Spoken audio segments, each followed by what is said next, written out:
My wife passed away not long ago. Before I could heal, my son took me to court. He wanted everything I had left. When the judge delivered the verdict, all I received was the cabin my wife left behind, one duffel bag, and $14,500. I fled there heartbroken and lost. After 14 days while cleaning, I took down her favorite painting and found the sealed envelope hidden behind it. When I saw the truth she'd kept secret, I broke down sobbing. She had protected me until her last breath in ways I had never imagined. Welcome to today's story. If this resonates with you, hit that like button, subscribe, and let me know in the comments where you're watching from. A quick reminder, this narrative includes fictional elements added for storytelling and emotional depth. Any resemblance to real names or places is coincidental, but the lessons about trust, family, and forgiveness are what matter most.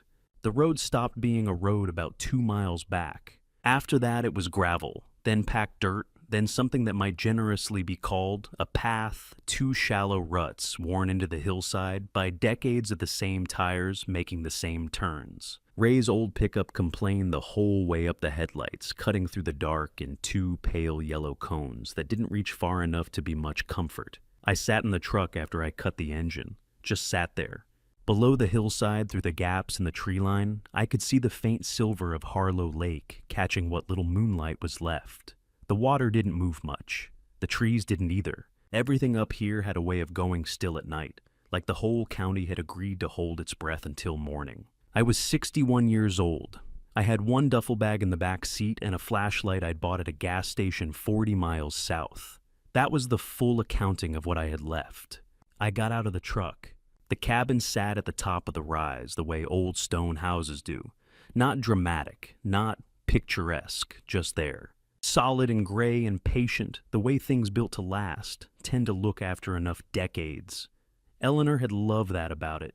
She used to say the house looked like it had opinions. Standing in front of it now in the dark, I understood what she meant. The padlock on the front door was rusted completely shut. I tried the key twice, turning it both directions, like trying it a second time might produce different results. It didn't. The lock had probably been frozen like this for the better part of 2 years, sitting through 2 full winters and 2 wet springs, with nobody to open it and nobody to care. I walked around to the woodpile on the side of the house and found a rock about the size of my fist wedged against the bottom log. It took 7 strikes before the shackle finally gave way and dropped into the weeds below the step. I stood there counting them after just because my brain needed something small to hold on to. The door swung inward and the smell came out to meet me. Damp wood was the first thing, the deep settled smell of a house that had been closed up through seasons. The kind that lives in the walls and the floorboards and doesn't go anywhere, no matter how many windows you open. But underneath it, fainter, almost gone, but not quite lavender. Eleanor had kept small sachets of dried lavender in every room. She grew it herself in the side garden and dried it in bunches over the kitchen window each summer. I hadn't thought about that in years. I stepped inside. The flashlight beam moved around the room. Too much shadow, not enough light, every corner looking deeper than it probably was. But as my eyes adjusted, I could make out the shapes of things. The bookshelf against the far wall still full. The armchair with the worn left armrest where Eleanor always rested her elbow when she read. The kitchen table with 4 chairs, one of them pushed out at an angle as if someone had just stood up from it. And the paintings, 11 of them hung across every wall of the main room and up the stairwell. Eleanor had painted every one herself, landscapes mostly. The lake, the tree lines, the hillside in different seasons. I'd lived with them for so many years that I'd stopped actually seeing them. Standing in this room after 2 years away, I saw them again. I found the fuse box in the back hallway behind the door that always stuck in humid weather. I put my shoulder into it, and it opened with the groan of a house that had been waiting for something without knowing what. The breakers were all tripped to the middle position, the classic sign of a house properly shut down by someone who knew what they were doing. Eleanor had always known what she was doing. I flipped them one by one. The kitchen light came on, not fully at first, just the flicker of an old bulb, deciding whether it still had the will to work, settling finally into a pale, steady yellow that fell across the table, and the 4 chairs, and the pushed-out one. I went back to the main room and sat down on the floor, not in a chair, on the floor with my back against the couch and my legs out in front of me and the flashlight lying beside me, still casting its beam at the ceiling. The house made sounds around me the way houses do, small creaks and shifts, the particular language of old wood and stone, finding their positions for the night.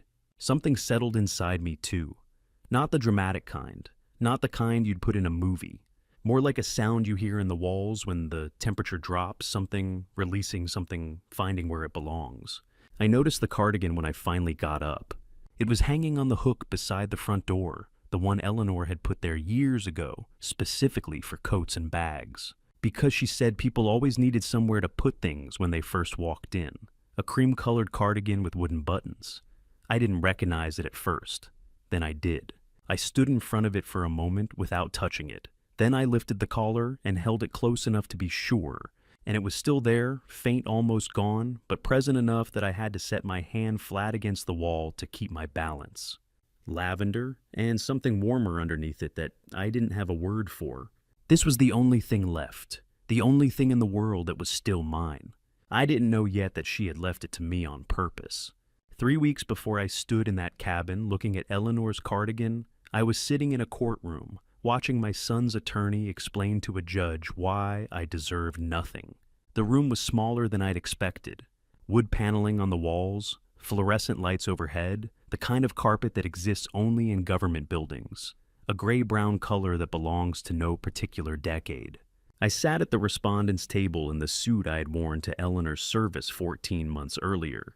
It still fit mostly. I hadn't had a reason to buy another one. Derek's attorney was a man named Gerald Fitch, mid-40s, good shoes, the kind of voice that fills a room without effort. He had a habit of pausing after key phrases to let them land. Mr. Whitfield, he said, addressing the bench, spent the final 4 years of his wife's illness as her full-time caregiver. During that period, he held no employment, generated no income, and made no independent financial decisions of consequence. He paused. He is 61 years old. He has no professional certifications, no active employment history for the past 4 years, and no documented assets of his own. Another pause. He is by every practical measure financially dependent, and the court should recognize this reality when determining equitable distribution. I kept my eyes forward. My attorney, a man from a general practice firm 2 towns over who I'd found through an internet search, was scrolling something under the table on his phone. I could see the faint blue light reflecting off the edge of the desk. I didn't say anything. There was nothing to say.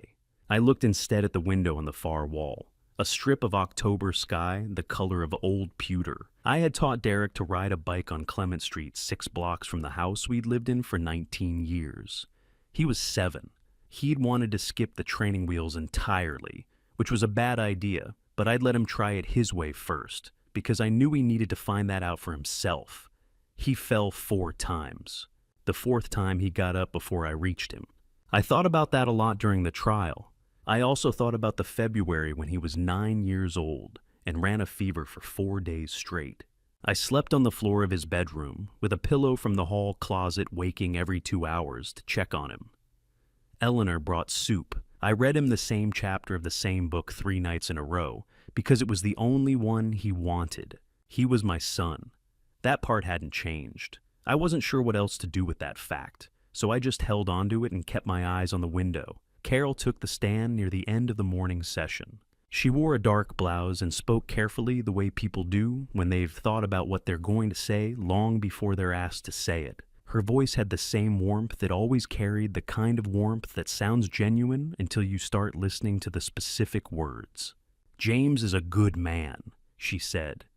I've always believed that. But managing the property, handling accounts, planning for the future, that was always Eleanor's domain. James was never particularly involved in those kinds of decisions. The judge made a note.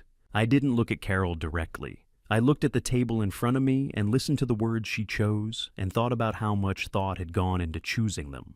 The decision came after lunch. Judge Harlan read from his notes in a flat practice voice. The marital home, a 4-bedroom colonial we'd spent 3 years renovating, went to Derek. The joint accounts, the retirement fund, the 2019 sedan, Various assets itemized on a sheet I had been given a copy of, 3 pages single-spaced. The cabin in Crestwood County was listed near the bottom of the second page. Property assessed at $47,000, rural limited access. Asset value negligible. Derek's attorney made a small notation. Derek himself glanced at the line and looked away. From where I sat, I could see Carol in the back row give a slight lift of her shoulders, not quite a shrug, but close. I received a check for $14,500, representing my share of a joint savings account that had existed for 11 years. The handshake from Gerald Fitch lasted approximately 1 second. Ray was parked outside in his blue pickup engine running. He'd waited the whole morning without being asked. That was Ray he didn't make things into, more than they were, which was exactly what I needed. I got in, closed the door.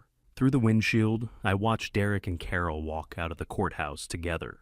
They were talking, not arguing, not serious, just talking the way two people talk when things have gone the way they planned. Carol said something, and Derek smiled. I looked down at the check in my hand. $14,500. 40 years of a life. 40 years of decisions, compromises, rooms shared, and rooms given up mornings and winters, and the kind of arguments you have with people you actually love. $14,500. Ray didn't ask right away. He waited until Derek's car had pulled out of the lot. Then he said quietly, "Where do you want to go?" I folded the check once and put it in my inside pocket. "Take me north," I said. "Eleanor's place." The first week wasn't about healing. It was about surviving the kind of ugly that nobody photographs. The mold was in the bathroom grout not a little, but the kind that sets in when a space has been sealed and left alone through 2 full summers. I discovered it at 2 in the morning on the second night, because I couldn't sleep and I needed something to do with my hands. I found a scrub brush under the sink and got on my knees on the tile floor working the grout section by section, with a paste mixed from baking soda and an old bottle of white vinegar. It took 2 hours. My knees ached by the end, but the grout came back not white, but close enough to see what it had once been. The water heater was original to the last renovation, older than it had any right to be. Every morning I turned the hot tap and waited. The pipes knocked. The water ran cold, then cool, then something approaching warm, and I stood there counting the minutes on the clock above the stove. 25 minutes. Every time, 25 minutes. By the 4th morning, I'd stopped counting and just started a task, while I waited, swept the porch, checked the window latches, and let the water sort itself out. The nearest grocery store was in Millhaven, 35 minutes south on a state road that lost cell service for the first 20 minutes of the drive. The first time I made the trip, I sat in Ray's truck and tried to calculate what I could spend. $14,500, minus gas, minus electricity through the winter, minus whatever the water heater eventually cost me. I didn't have a number for that last one, so I gave it a number I thought I could survive. I bought 12 cans of soup, a box of crackers, a bag of rice, and a half-gallon of whole milk. $61 and some change. I ate soup for 5 days straight, not because it was what I wanted, but because every dollar spent was a dollar I wouldn't have later, and I didn't yet know what later looked like. On the 3rd day, I called Carol. The phone rang 7 times before she picked up. James. Her voice had that particular quality, warm, measured as if she were genuinely glad to hear from me, and also somewhere slightly more important. "I am at the cabin," I said. "I know." A brief pause. "How are you holding up?" I told her I was managing. She asked if staying there long-term was realistic. I said I hadn't decided anything yet. She said gently, the way she said most things that Derek had mentioned, there was a room available if I needed something more practical. I said I appreciated it. Then I ended the call, set the phone face down on the kitchen table, and didn't pick it up again for the rest of the day. On the 5th day, I went through a box of Eleanor's things I'd found in the hall closet not to sort, not to throw away, just to touch. A scarf. A travel journal from a trip we'd taken to Vermont in 2009 pages, filled with her handwriting, which had always been smaller and more deliberate than mine. A ceramic mug with a chip in the rim that she'd refused to throw out because she liked the weight of it.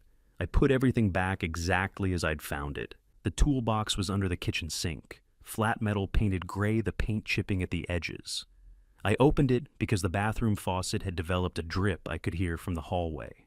Eleanor had labeled everything inside, not typed labels handwritten in her small, deliberate print on strips of masking tape pressed along the handles and shafts. Flathead, Phillips, 3/8 wrench, needle nose. The label on the hammer just said hammer because Eleanor had a sense of humor about things that didn't require one. I fixed the bathroom faucet, then the latch on the back door. Then I climbed on a chair and worked the bedroom window back into its frame. It had warped and wouldn't close flush. 3 repairs in one afternoon, using tools my wife had labeled for me years before she knew I'd need them. I found the photograph near the bottom of the box, tucked inside an old issue of a regional magazine. Carol was in it, standing on the north slope above the lake, the same angle you'd see if you walked 20 minutes past the cabin and kept going up. She was next to a man I didn't recognize, tall, dark coat hands in his pockets, facing slightly away from the camera as if he hadn't known the photo was being taken. No date on the back, no caption, nothing written at all. I set the photograph in the kitchen drawer beneath the utility bills and the spare batteries and went back to cleaning. I didn't think much about it. Not then. By the 7th day, I had settled into something that wasn't routine exactly, but had the shape of one. I cleaned in the mornings, repaired in the afternoons, ate in the evenings without turning anything on. No background noise, no distraction. That afternoon, I started on the walls, wiping down the plaster with a damp cloth from the kitchen toward the hallway section by section. By the time I reached the staircase, the light through the western window had turned amber and long. I stopped in front of the largest painting Eleanor had ever made. I had never really looked at it before, not the way it deserved. She painted it in the last good autumn before the diagnosis. I remembered the afternoon she finished it. She came downstairs with oil paint on her forearm, a streak of amber and sienna she hadn't noticed, and set her brush in the jar on the kitchen counter and said, without any particular ceremony, "I think that's the most honest thing I've ever made." I'd said something like, "That's a high bar," and she'd smiled and poured herself a glass of water and gone back upstairs. I hadn't thought much about it at the time. I should have. The painting was 3 feet wide and 4 feet tall, hung on the plaster wall beside the staircase, at a height that meant you had to look up slightly to take it in properly. It showed the maple forest on the north slope above the lake in full autumn color. Not the bright postcard version of fall foliage, but the deeper, more complicated version that happens in late October when the peak has passed and the colors have started to darken at the edges. Rust and ochre, and a particular shade of burnt orange that Eleanor seemed to find everywhere. The tree line reflected in the surface of Harlow Lake below, the reflection slightly distorted, the way still water always slightly distorts what it holds. She'd painted it from memory. She always did. She said photographs flatten things in ways she didn't trust. I stood in front of it for a long time, long enough for the light through the western window to shift slightly on the canvas. Then I reached up and lifted it from the wall. It was heavier than I expected, not by a little. The frame was solid oak. I hadn't realized that before. And the canvas backing was layered with something a stiffening board she must have added herself. It took both hands and a careful step backward to bring it down without hitting the banister. I set it against the opposite wall face out and started to turn back toward the staircase. And then I looked at the back. A manila envelope sealed flat against the back of the canvas with brown packing tape that had yellowed and gone slightly brittle with age. Pressed close edges flush the way someone had taken care with it. It had been there a long time. My full name was written across the front in Eleanor's handwriting. Not James. My full name the way she wrote it on forms and important things. Underneath in a smaller hand, a single line. If you are reading this, the last autumn has come. I sat down on the bottom step of the staircase. I held the envelope in both hands for a moment. It wasn't heavy, but it felt like it was. The packing tape made a sound like a quiet exhale when I worked the edge free. Inside 3 things, and then a 4th. A letter folded in thirds on plain white paper, written front and back in Eleanor's small, deliberate print. A silver key no larger than a house key with the letters EW engraved on the bow. A business card, cream-colored plain, font Frank Calloway attorney at Law Millhaven, NH. And at the bottom of the envelope, a small black voice recorder. The kind you'd find in an office supply store, nothing special, rectangular, with a red play button on the face. I pressed the power tab. A small green light came on. The battery still had a charge. I read the letter first. Eleanor wrote the way she spoke without much preamble. She said she had been planning this for longer than I knew. She said the silver key belonged to a safe deposit box at First Covenant Bank in Millhaven, box 2241. She said a man named Frank Calloway had been her attorney for over 15 years, and that I should call him before I went to the bank. She wrote about land, not in detail, just enough to tell me that there was something to know, and that Frank in the box would explain the rest. She said she hadn't told me while she was alive, because she wanted to be the one to do it in person, and then she ran out of time, and she was sorry for that. Near the bottom of the second page, her handwriting changed slightly. Not much. Just the small variations that come when someone has been writing for a long time and is starting to reach the part they've been putting off. There is one more thing in the envelope, she wrote. I went back and forth about whether to leave it. In the end, I decided you needed to know the truth, all of it. Press play when you're ready. I'm sorry, James. I folded the letter back along its original creases and set it on the step beside me.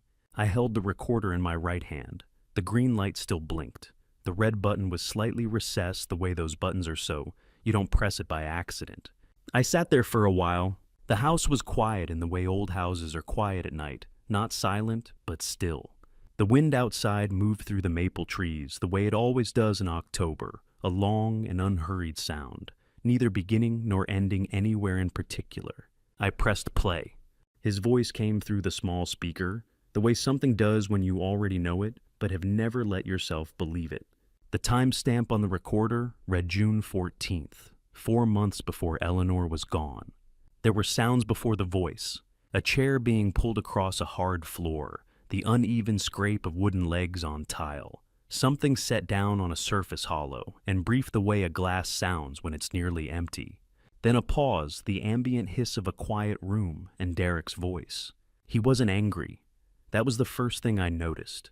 He spoke the way people do when they've thought something through a long time, and no longer need to perform it for themselves. Yeah, and she won't last the year, he said. You know that?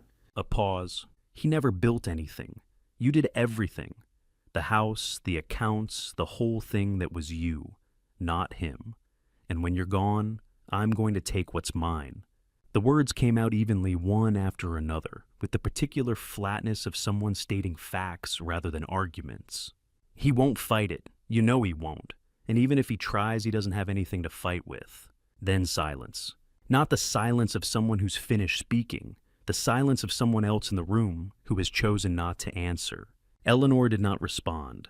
No words, no movement, no sound I could identify as a reaction. The recorder caught only the ambient hiss of the room, the faint sound of wind maybe, or the heater, or nothing at all. 4 minutes and 17 seconds total. And then the recording ended. I sat on the bottom step and looked at the recorder in my hands. I did not move for a long time. There's a particular quality to certain kinds of shock. Not the sudden physical kind, but the kind that settles in slowly, like cold water rising. You feel it first in the chest, then the hands, then somewhere behind the eyes, and then everything simply stops for a moment, like a clock that needs to be wound. I didn't cry, not right away. I just sat there looking at the recorder, listening to the absence of sound where Derek's voice had been. What came back to me wasn't a memory of Derek. It was Eleanor. Not the Eleanor of the last year, not the hospital, not the difficult months. The Eleanor of an ordinary Thursday evening, maybe 8 or 9 years ago, one of the hundreds of evenings that had felt unremarkable at the time. We were at dinner. Derek had come for the weekend. He was in his mid-20s, then between jobs a little restless. He'd been talking most of the meal plans, ideas, grievances, the particular mix that defined that period of his life. I'd been half listening the way you do after a long day. At some point, I glanced at Eleanor. She was looking at Derek. Not unkindly, her face was calm, attentive the way she always appeared in public. But there was something else in her expression, something I had noticed and filed away without examining, something careful, something that knew. I hadn't understood it at the time. I understood it now. I went outside. The porch ran the full length of the front face, and the air was cold in the particular way. October air is cold at elevation, not bitter, but clean, the kind that makes indoor rooms feel suddenly too warm. I sat down in one of the rocking chairs and looked out at Harlow Lake. The water was black in the dark, the far tree line just visible as a slightly darker shade against the sky. No wind this time, the surface was flat and still holding nothing.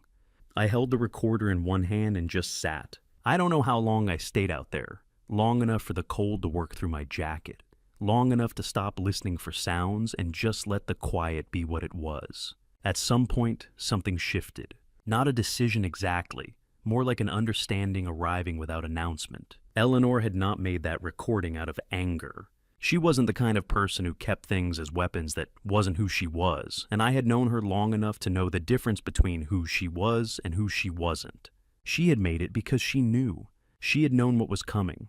She had known she wouldn't be there to stand beside me, and she had made sure the only way she still could, that I would not be walking in blind. She had done it because she loved me.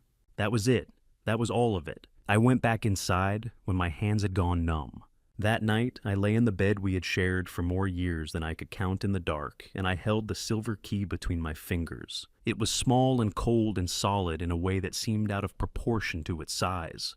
At some point, I must have pressed it against my palm, because when I finally opened my hand in the early morning gray, there was a faint red mark across the skin where the metal had rested. One bank, one box, and whatever Eleanor had spent 38 years building without saying a word to anyone. I drove into Millhaven the next morning, 27 minutes on a state road that ran south through second-growth timber and open pasture. Main Street was 4 blocks long. A hardware store, a diner, a law office with an old sign, a post office that looked like it had been built in the same decade as the cabin. First Covenant Bank sat at the far end on the corner, brick and stone, a flag out front that the wind had wrapped loosely around its pole. I went in through the glass door and stood at the front counter. The teller was a woman in her 40s, efficient-looking with reading glasses on a lanyard. I told her I was there about a safe deposit box. She asked the number. When I said 2241, something shifted in her expression. Not alarm, not recognition, exactly. But the faint adjustment that happens when a person hears something they've been half expecting. She asked me to wait one moment, and then she picked up an internal phone and turned slightly away. Daniel Marsh came out from the back corridor 2 minutes later. He was in his early 60s, silver-haired. The build of someone who had been athletic once and still carried himself that way out of habit. He wore a plain gray suit, no tie, a white shirt buttoned to the collar. He crossed the lobby at an unhurried pace, offered his hand, and said, "You must be James." I said I was. "I'm Daniel Marsh, branch manager." He paused just briefly. "Eleanor mentioned you'd come eventually. I didn't know when."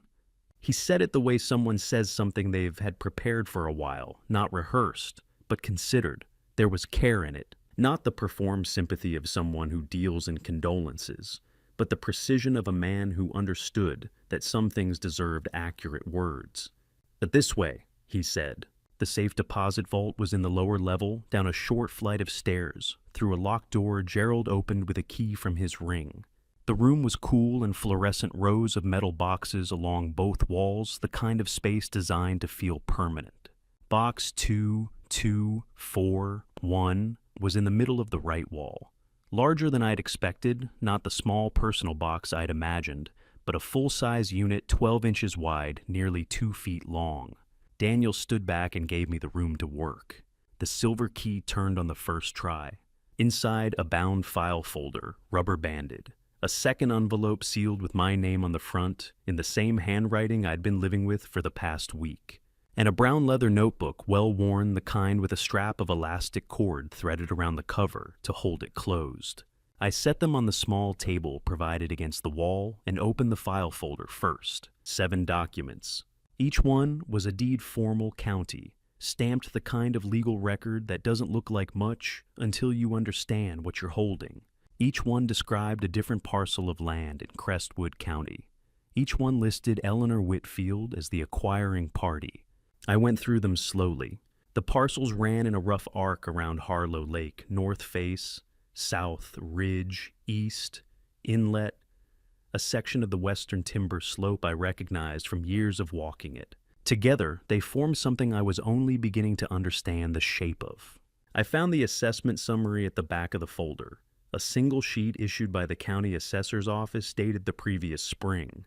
I read the number once. I put the paper face down on the table. Then I placed both hands flat on the surface and held them there. The table was cold brushed metal, the temperature of the room, and I pressed my palms against it and just breathed for a moment. 310 acres, 38 years. Daniel came back in quietly. He stood near the door, gave me a moment, and then said, "She was meticulous about all of it. Every payment, every renewal, every filing." He paused. 30 years of records in that folder, not a single one missed. I looked up at him. "Not once," he said. He didn't add anything to it. He didn't need to. I turned back to the table and picked up the leather notebook. The elastic strap had worn a shallow groove in the cover from years of use. I worked it free and open to the first page. The handwriting was Eleanor's smaller and more careful than her letters, the way people write when they intend something to last. The first line read, 1984, 28 acres north of the lake, $11,000, 2 years of teaching salary. And then at the end of the line, 3 words separated from the rest by a dash. James didn't know. I sat with that for a moment. 3 words. I had known Eleanor Whitfield for 38 years. I had eaten breakfast with her, argued with her about things that no longer mattered, held her through the worst years of her life. I had believed without ever examining the belief that I understood the broad outline of her. 3 words written in her handwriting in a notebook she'd kept for 4 decades had rearranged the outline entirely. Daniel brought me a cup of coffee without being asked and pointed me toward a small conference room at the back of the building, 4 walls a window that looked onto an alley, a rectangular table with 6 chairs that had probably not all been used at the same time in years. I spread everything out on the table, the file folder on the left, the sealed envelope in the center. I wasn't ready for that one yet. The leather notebook on the right opened to the first page. I started from the beginning. The notebook was not a diary. There were no descriptions of how Eleanor had felt on any given day, no accounts of conversations or seasons, or the ordinary texture of a life. What she had made instead was a record precise, purposeful, the kind of document a careful person constructs when they intend it to be used by someone else. Each entry followed the same structure: a year, a parcel description, an acreage, a dollar amount, a source of funds. Occasionally a single observation, nothing more. The first entry I had already read in the vault. I turned past it and went on. 1989, 35 acres East Approach Corridor, $19,500. Below it, in parentheses, first timber harvest, north section. Reforested entirely the following spring. I stopped on that one for a moment. She had bought the 1984 parcel, and then 5 years later, harvested timber from it carefully, apparently, because the note was specific about reforestation, and used that income to buy the next parcel. The land had paid for itself, and then she had planted back what she'd taken. I read the line again, reforested entirely the following spring. Eleanor had always kept a list on the refrigerator of things she intended to do and hadn't gotten to yet. The list changed every few months. Some items cycled off and came back. I had always assumed her approach to things was approximate, optimistic, loosely organized. I had been wrong about that too. 1997, 42 acres including the North Ridge Line, $31,000. Below funded, from 1989, parcel income, second harvest cycle. No personal funds used. She had been running a quiet, self-sustaining operation for over a decade by then, buying land, managing it, generating income from it, using that income to buy more. No loans, no outside investors. No one's name on anything except the entity she had eventually created to hold it all. Harlow Land Trust, established 2003, read the entry at the top of that year's page. All parcels transferred. James Whitfield named sole beneficiary.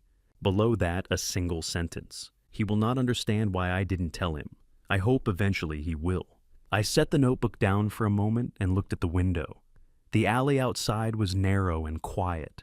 A sparrow sat on the edge of a drain pipe and then left. She had put my name on all of it. While I was driving her to appointments, while I was learning which medications needed to be taken with food and which ones couldn't be combined, while I was sleeping in hospital chairs and figuring out which grocery stores stayed open latest, she had been maintaining a land trust with my name on it. I picked the notebook back up. The entries continued through the 2000s in the same measured cadence: small acquisitions, careful notes, the occasional observation about a neighboring parcel or a county zoning change.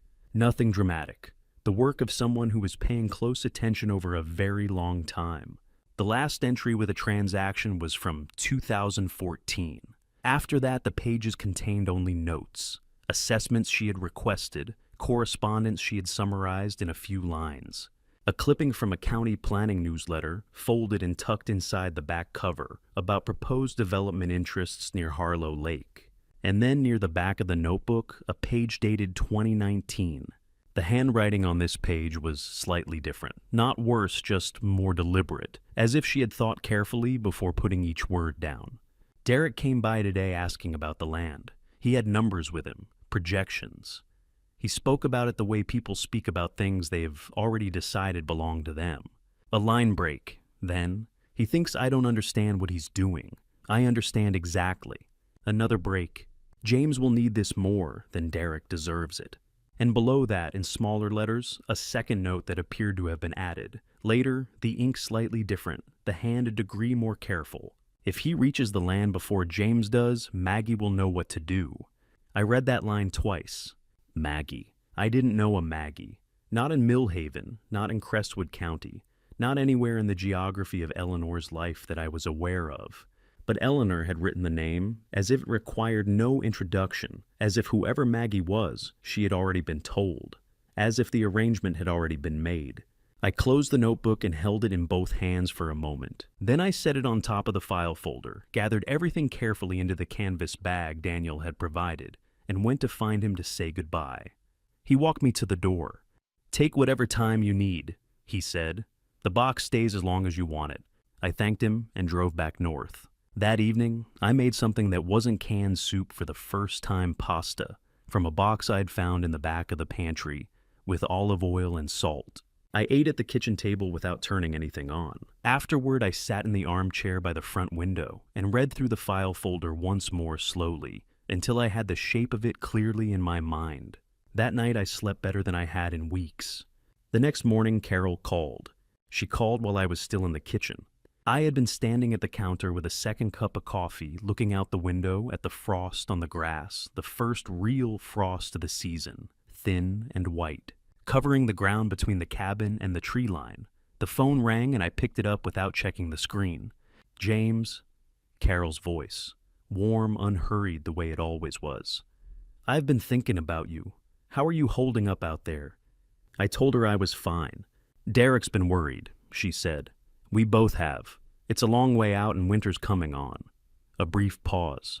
"Have you thought at all about what comes next, practically speaking?" I said I was still figuring things out. "Of course." Another pause, shorter.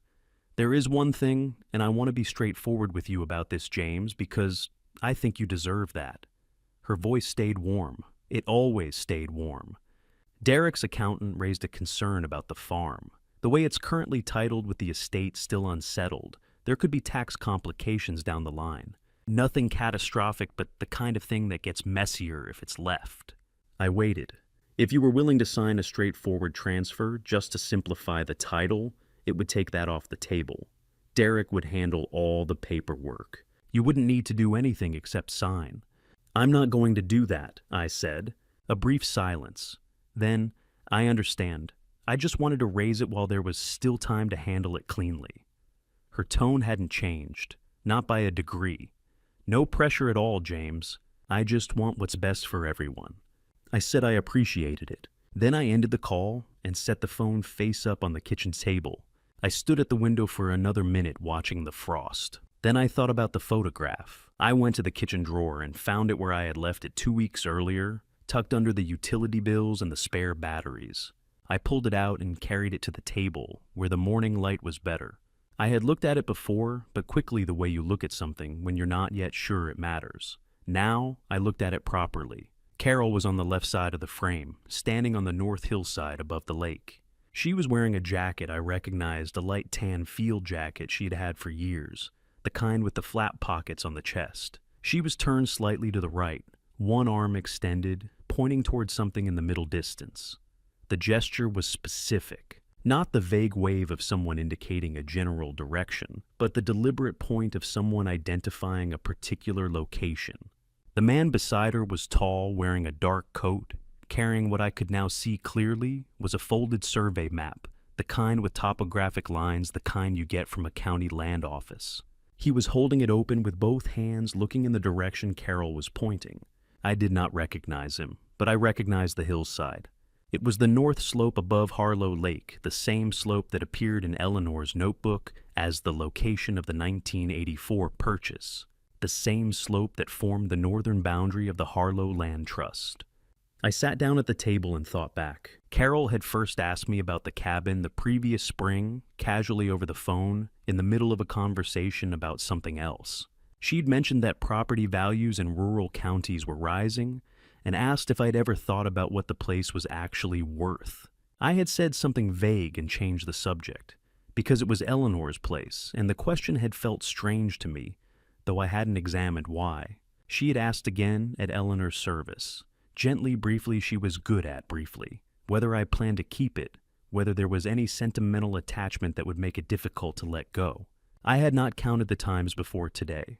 Standing in my kitchen with the photograph on the table, I tried to count them now and found I couldn't get to the bottom of the list. I called Ray. He picked up on the second ring. "I need to ask you something," I said. "Ask." "How long can I keep the truck?" A pause, but not a hesitant one. Ray's pauses were always the kind where he was already deciding something he'd already made up his mind about. "How long do you need it?" "I don't know yet," I said. "Then keep it as long as you want. I'll manage." A brief silence. "You doing all right up there?" I told him I thought I was starting to figure some things out. He said that sounded like a yes and let it go at that. I put the photograph in the inside pocket of my jacket, not back in the drawer, in my pocket where I could find it easily. That evening I ate at the kitchen table and read through the notebook entries one more time. Not the numbers this time, but the margins. The small observations Eleanor had made about zoning changes in county meetings, and the one entry in 2008 that mentioned a developer who had approached her about the western parcel. She had written simply, "declined." One word, no explanation. I closed the notebook and looked at the window. The next morning I drove half a mile up the logging track to the White House with green shutters. Eleanor had written, "Maggie will know what to do." She opened the door before I knocked. I had my hand raised to knuckles an inch from the wood when the door swung inward and Margaret Oakes stood in the frame, a woman in her mid-60s, compact and steady, with gray hair cut short and the kind of face that has spent a long time outdoors. She looked at me the way people look at someone they've been expecting for a while, without knowing exactly when. "You look like a man who just read something he can't unread," she said. "Is it that obvious?" "Come inside," she said. I just made coffee. The kitchen was warm. In a way, the cabin was still working toward the particular warmth of a room with a wood-burning stove going, and something on the counter that smelled of cinnamon, a cast-iron pan on the back burner, a row of ceramic mugs on hooks above the window, a braided rug on the floor, worn soft from years of use. She poured 2 cups without asking how I took mine, set them on the table, and sat down across from me. "Eleanor told me you'd come eventually," she said. "She said it might take you a while to find the notebook." "It was behind the painting," I said. Maggie nodded as if that confirmed something. "That sounds like her?" She had known Eleanor for 19 years, since the spring Eleanor and I had done the first round of repairs on the cabin, and Maggie had appeared at the fence line with a jar of pickled vegetables, and the general demeanor of someone who intended to be a neighbor in the full sense of the word. They had fallen into the kind of friendship that doesn't require constant maintenance, the kind where months could pass without a conversation, and nothing was lost when they picked it back up. "She never talked much about the land with me," Maggie said. "Not directly, but she talked around it the way she talked around things that mattered to her. She'd mention a parcel or a county meeting she'd attended, and I'd ask and she'd say, 'Oh, it's nothing, just something I'm keeping an eye on.' A brief smile. Eleanor kept a lot of things under quiet supervision. I asked if Eleanor had ever talked about me. Maggie looked at her cup for a moment. Then she said you trusted people too easily, that it was one of the things she loved most about you. Another pause, and that it was the thing that worried her most. I didn't say anything. She didn't mean it as a criticism, Maggie said. I think you know that. There was a moment of quiet, the kind that settles between people when something true has just been said, and neither party needs to elaborate on it. Then Maggie set down her cup and folded her hands on the table. There's something I've been holding on to, she said. I've been waiting until it was the right time to tell someone. I think you're the right someone, and I think this is the right time. She told me about the week Eleanor was in the hospital for the last time. It was in October 2 years ago. Eleanor had been admitted on a Monday, a decline they had been watching for. The doctors had said not a surprise, but still a threshold. I had been at the hospital every day. I remembered the week clearly, the particular quality of hospital light, the sound of the hallway, the chair I'd slept in on the third night. What I had not known was what was happening back at the cabin. On the Wednesday of that week, Maggie had been working in her yard when she saw a car come up the logging track, a car she didn't recognize. It parked near the cabin gate. 2 men got out. One of them she recognized after a moment, Derek. The other man, she didn't know. He was tall, dark coat. He was carrying what looked like a rolled document, a map or a survey. They walked the property line for nearly an hour. The perimeter of the north field, the ridge above the lake, the eastern fence. Derek moved the way someone moves when they're not visiting a place, but assessing it, measuring with his eyes, stopping to note distances, pointing at landmarks. They did not go to the hospital that day. Maggie had gone inside and called Eleanor. I didn't know what to say exactly, Maggie told me. I described what I'd seen. She listened to the whole thing without interrupting. Maggie paused. When I finished, there was a silence. And then she said, "Thank you, Maggie. Now I know what I need to do." That was all. But I knew Eleanor well enough to know what that tone meant. She looked at me steadily. 2 days later, her attorney came to the hospital. The man from Millhaven, Frank Calloway. I said I knew who he was. She had him bring something, a file, I think. She signed things. Maggie picked up her cup, considered it, set it back down. She didn't tell me the details, but she called me that evening from her hospital room, which she almost never did, and she said she'd taken care of something that needed taking care of. The kitchen was quiet except for the sound of the stove. He came to the land, Maggie said, before he came to her bedside. She said it plainly without drama. She told me that herself. Those were the last words she ever said to me about it. I drove back down the hill in Ray's truck with the heater running and the windows beginning to fog at the edges. My phone was on the passenger seat. I picked it up at the bottom of the track to check the road conditions and saw the screen. 2 missed calls, Derek's number, both of them one while I'd been sitting in Maggie's kitchen, one while I'd been on the logging track coming down. I set the phone back on the seat face down. I did not call back. It was a Saturday morning 5 days after I came back from Maggie's.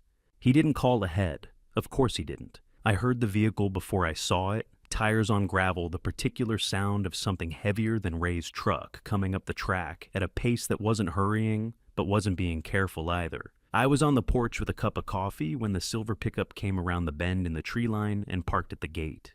Derek got out.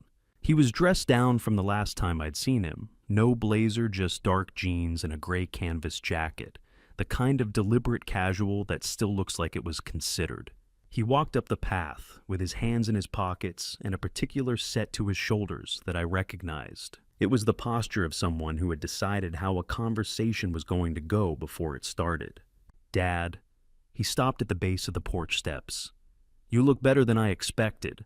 Coffee's inside if you want some," I said. He shook his head slightly. "I'm fine." He looked at the cabin, then back at me. A brief survey quickly done. "How are you holding up out here?" "I'm managing," I said. A nod. "Good." He took one step up onto the porch, not asking, not waiting to be invited, just moving into the space the way he always had. I wanted to come by, check in. Another pause shorter. I know things didn't go the way either of us wanted in court. I held my cup with both hands and waited. He got to it on the third sentence. I know about Pinnacle Group, he said. I know about the land. He said it without buildup, as if he were reporting something we both already understood. I've been aware of it for a while, Dad. And I think if we approach this the right way together, there's something real here for both of us. I didn't say anything. This is family property in a sense. Mother's land, yes, but family. And if Pinnacle is already circling, then the window to get ahead of this is now. He shifted his weight slightly. His voice had the cadence of someone who had practiced the speech not enough to make it obvious, but enough that the seams showed if you were listening for them. I'm not talking about taking anything from you. I'm talking about doing this right with people on your side who understand what's involved. He paused and looked at me. If we're family, he said, we can work this out. I looked at him for a moment. There's a particular thing that happens when you stop wanting something from a conversation.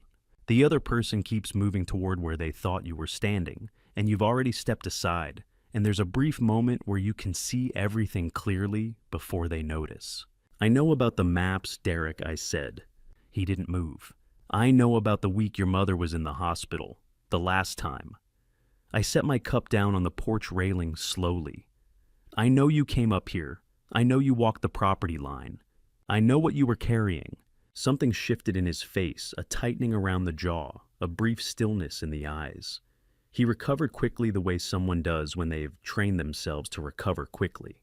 But not quickly enough that I missed it. The dad, go home, Derek. The words came out even and flat. No rise in them, no heat. I picked my cup back up. He stood there for a moment. Then he turned and took 2 steps toward the porch stairs. He stopped. He didn't turn all the way around just enough. You don't know what you're getting into, he said. The calculated quality was gone from his voice. What was left was something flatter and more tired. You think you do, you don't. I've read every deed in the file, I said. I know exactly what I'm getting into. He stood on the step for another moment. Then he walked to his truck, got in, and drove back down the track without looking back. I watched the silver hood disappear behind the tree line. I went inside and called Frank Calloway.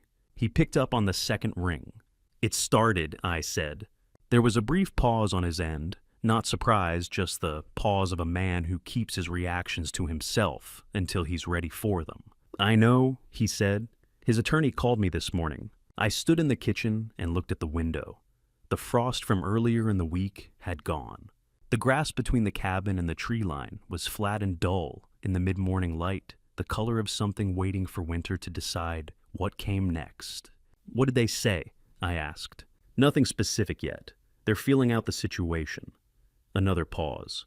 James, do you have somewhere you can be tomorrow afternoon? I think we should talk in person. Yeah, I said I did. I set the phone on the counter and finished my coffee standing at the window. Outside, the track was empty. Just tire marks in the gravel where the silver pickup had been. Frank called on a Tuesday morning, 3 days after Derek left my porch. His voice was steady, clinical, the tone he uses when the news is worse than expected. I was standing in Eleanor's kitchen, halfway through my second cup of coffee, watching a pale November sky press down on Harlow Lake. The phone buzzed in my hand. I answered on the second ring. They filed this morning, Frank said. 2 motions. The first is a revised will allegedly signed by Eleanor 7 months before she died. It names Derek as sole heir and explicitly excludes you from any inheritance. I set the coffee cup down on the counter, felt the cold edge of the granite under my palm. Eleanor never signed that, Frank continued. I have her medical schedule for that entire month. She was in treatment 3 days a week. There's no window where she could have met with a notary alone, let alone signed a document of that complexity. I didn't speak. I let him finish. The second motion is a temporary restraining order. Derek claims you've been interfering with estate property and requests the court bar you from the cabin, pending resolution of the will dispute. If the judge grants it, you'd be required to vacate within 72 hours and remain at least 500 feet away until the case is resolved. That one landed harder. The cabin, Eleanor's place, the only ground I'd stood on in weeks that felt like mine, could be taken from me before the week was out. How long do I have? I asked. It's 72 hours to file a counter motion. If we don't respond, the restraining order becomes enforceable by default. After that, if you set foot on the property, Derek can have you arrested for contempt. I closed my eyes, breathed slowly. Eleanor's voice surfaced in my memory, calm and deliberate. Frank keeps the brown cabinet fourth drawer, green tin box. If anything happens, that's where you start. I opened my eyes. Eleanor left instructions, I said. She told me about a file, something she called the contingency file. She said it was at your office. There was a pause. Then Frank's voice shifted sharper, now more alert. Hold on! I heard him set the phone down, the muffled sound of a drawer opening, papers rustling. A full minute passed. When he came back on the line, his tone had changed completely. James, he said quietly, she prepared for this. What's in it? Legal opinions from 3 independent firms confirming the Harlow Land Trust's validity. Notarized declarations stating you had no knowledge of the trust during any legal proceedings. Affidavits from 2 witnesses who were present when Eleanor established the trust in 2003. And a pre-drafted response to a restraining order motion, complete with supporting exhibits and case citations. I let out a breath I didn't know I was holding. Frank continued. There's also a reserve fund. Eleanor set aside $14,500 specifically to cover document examination and legal costs if Derek challenged the estate. She opened a separate escrow account in 2019 and left instructions for me to access it only if this exact scenario occurred. I thought of the check I'd received after the courtroom, the one I'd thought was all I had left. Eleanor had matched it penny for penny and hidden it in a lawyer's filing cabinet for a war she hoped would never come. She also left instructions for handwriting analysis, Frank said. 3 independent examiners, all court certified.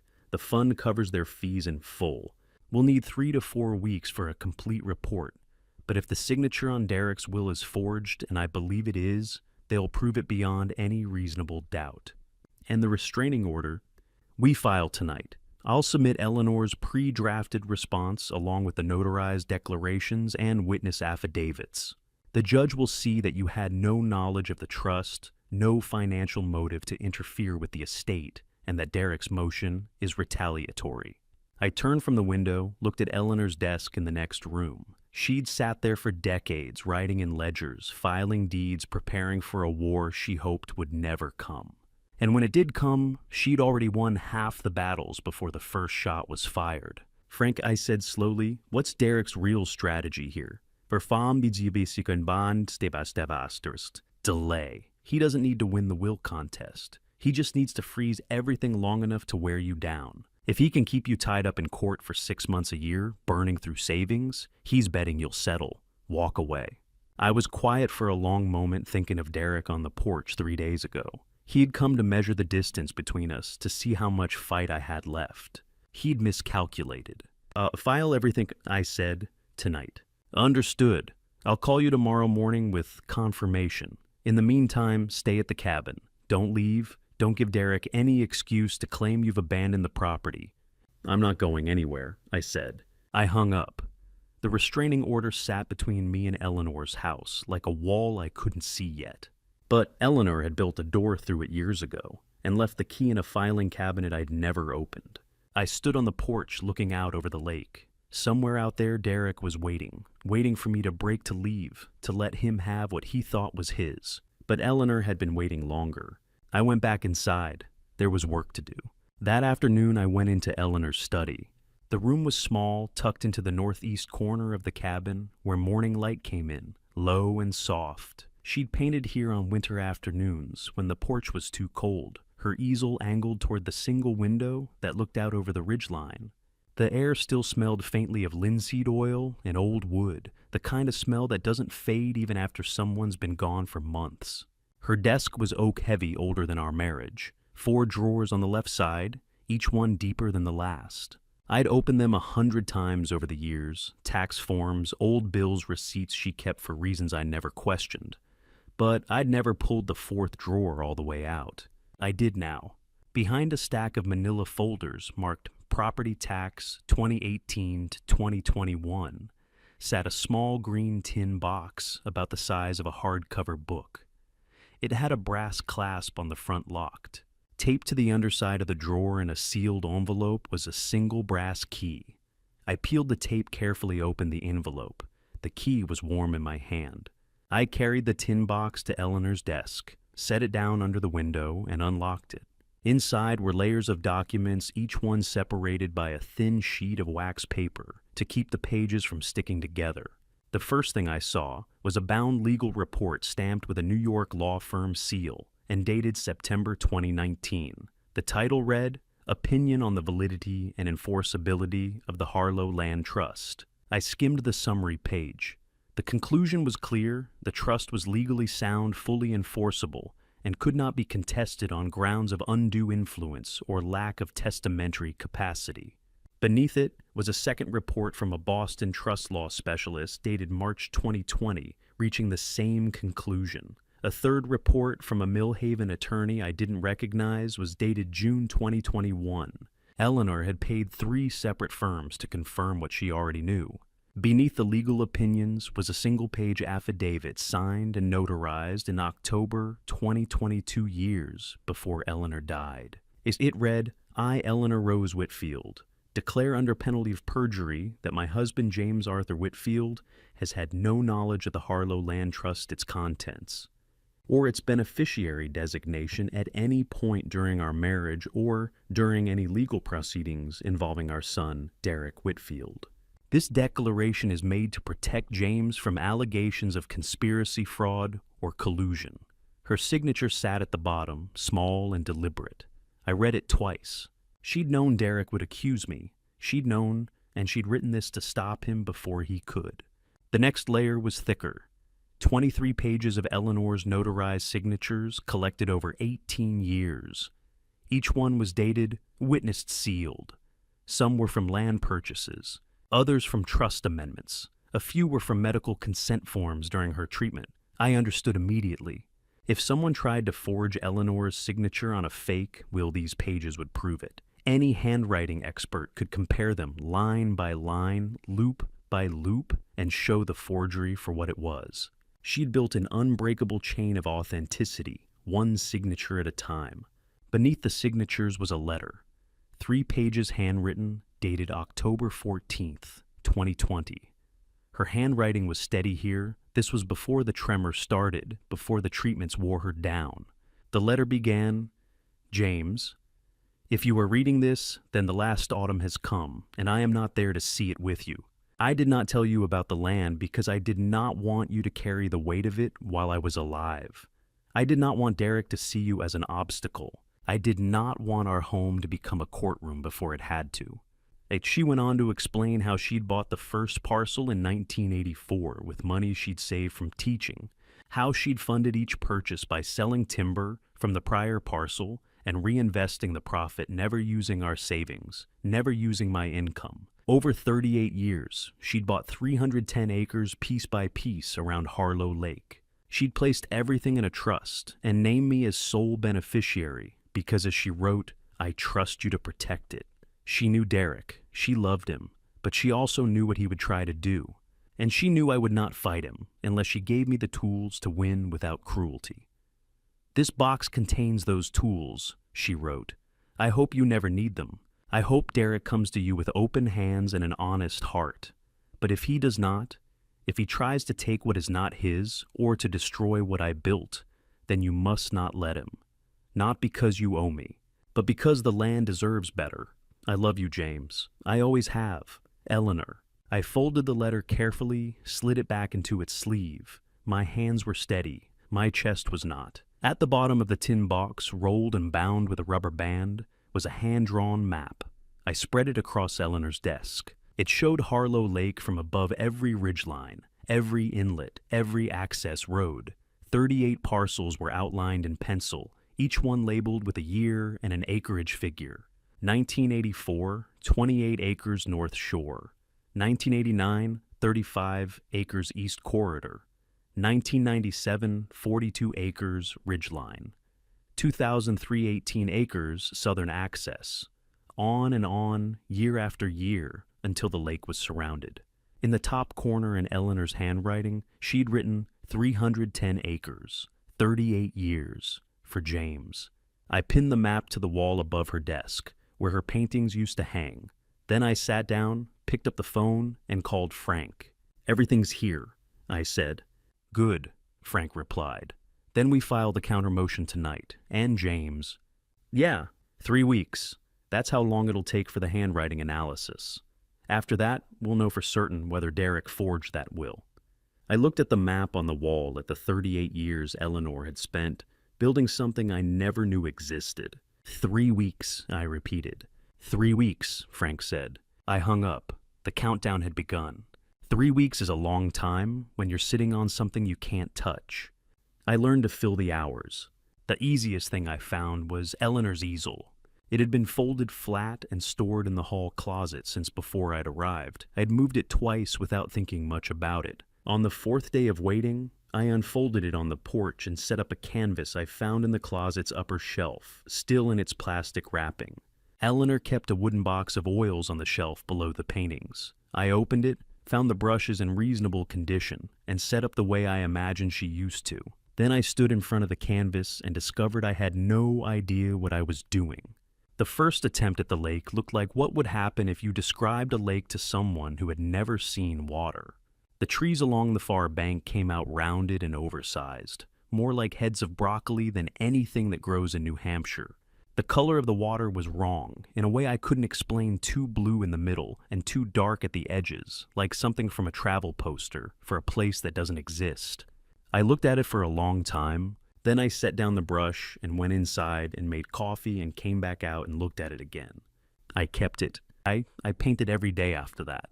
Not because I got better quickly, I didn't, but because it was the one activity that required me to look at the lake instead of thinking about what was happening in Frank's office. My hands stopped shaking somewhere around the 5th day. I hadn't realized they'd been shaking until they stopped. Maggie came by on a Thursday afternoon, in the second week unannounced, with a jar of something she'd put up herself, and no apparent intention of staying long. She stood on the porch and looked at the canvas on the easel, a second attempt at the lake somewhat better than the first, in the sense that the trees now resembled trees, though only approximately. She didn't say anything about the quality. Eleanor used to say painting wasn't about making something beautiful, she said after a moment. She said it was about looking at something long enough to actually see it. Did she say how long that took? Maggie picked up the jar from the railing where she'd set it. She said the seeing came when you stopped trying to make it look like something and just let it be what it was. A brief pause. I always thought she was talking about more than painting. She left after 20 minutes. I stood on the porch with the jar of preserves and looked at the canvas. Frank called on the afternoon of the 12th day. "Derek withdrew the filing this morning," he said. I sat down in the armchair near the window. All 3 examiners reached the same finding. The signature doesn't match not the physical characteristics, not the pen pressure, not the formation of the letters. The document was produced after Eleanor's passing and backdated. A pause. His attorneys advised him that proceeding to a hearing would create a public record of the determination. Withdrawing keeps it out of that record.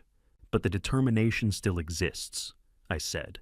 The determination still exists. It's documented, it's on file, and if it ever becomes relevant again, it's there. Another pause. He avoided the hearing.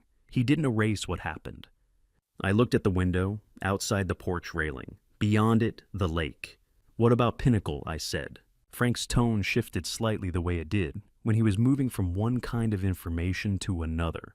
"Victor Hale has called 5 times this week. Their financial approval window closes in 5 months. They need a decision in order to move forward with investors." A beat. "You're going to need to be in a room with these people soon, James." I know, I said. "Set the meeting." He came back on a Thursday. I didn't hear the truck until it was already at the end of the drive. By the time I got to the kitchen window, the silver pickup was parked at the gate engine, running no one getting out. Derek sat behind the wheel. I could see him clearly from where I stood, both hands on the wheel looking at the cabin, not moving. He stayed that way for 2 minutes, I counted, without planning to. Then he put the truck in reverse and backed down the track the way he'd come, without turning around. I stood at the window for a while after he'd gone. If he had come up to the porch, I would have known what to do. I'd done it before.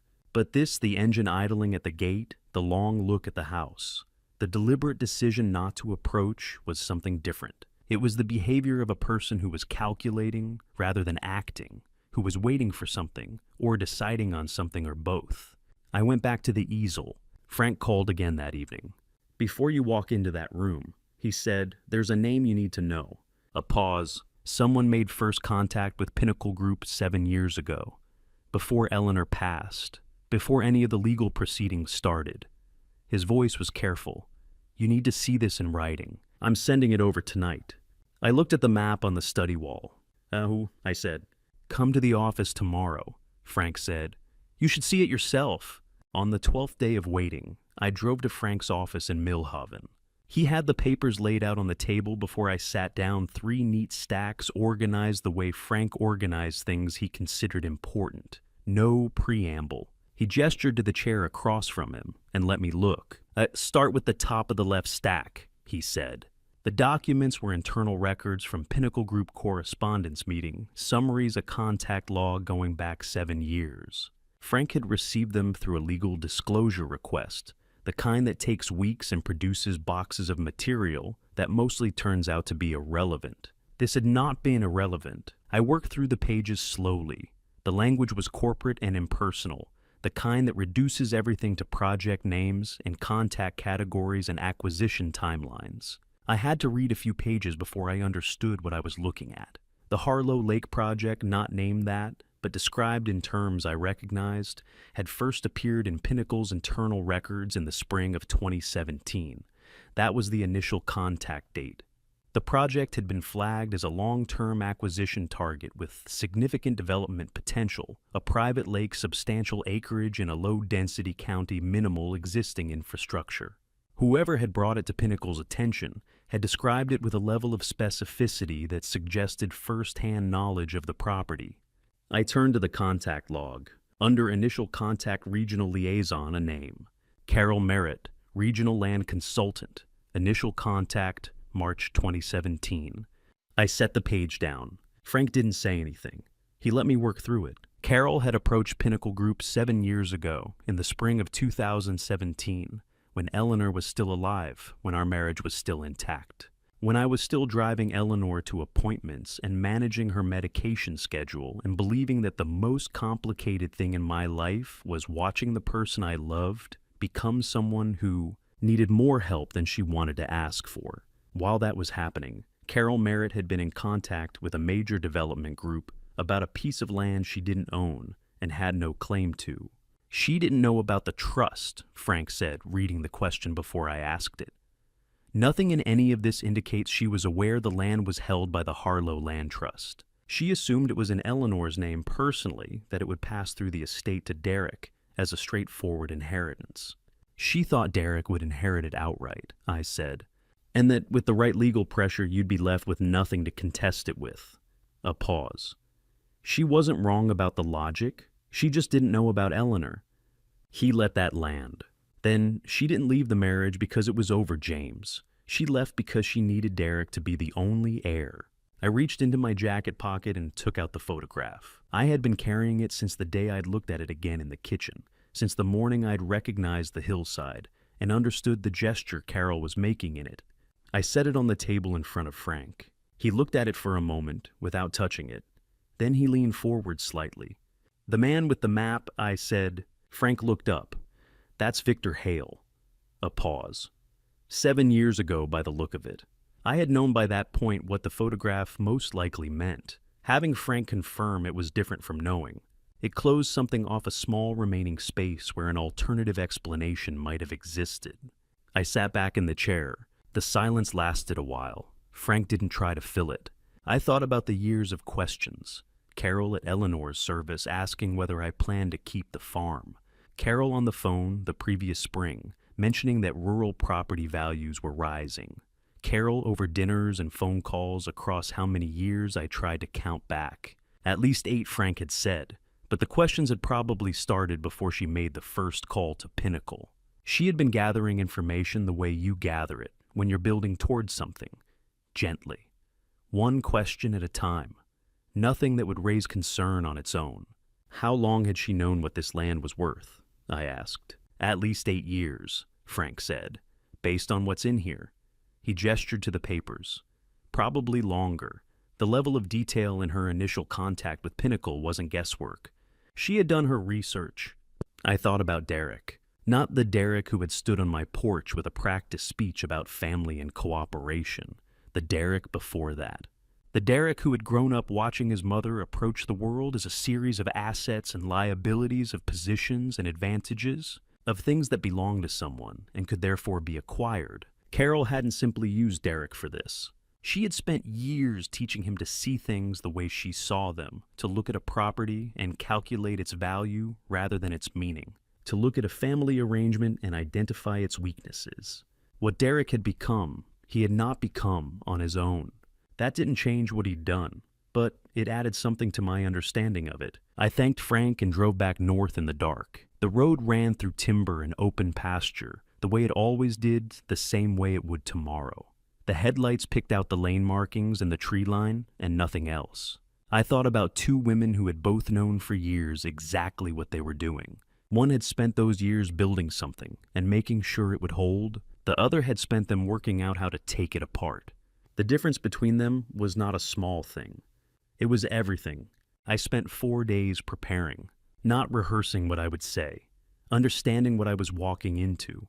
I spread the Pinnacle Group materials across the kitchen table, every page Frank had given me, plus the county assessment documents from the bank and the land ledger entries I had transcribed from Eleanor's notebook into a plain spiral pad. I worked through it the way I'd watched Eleanor work through things that mattered slowly, with a pencil making notes in the margins.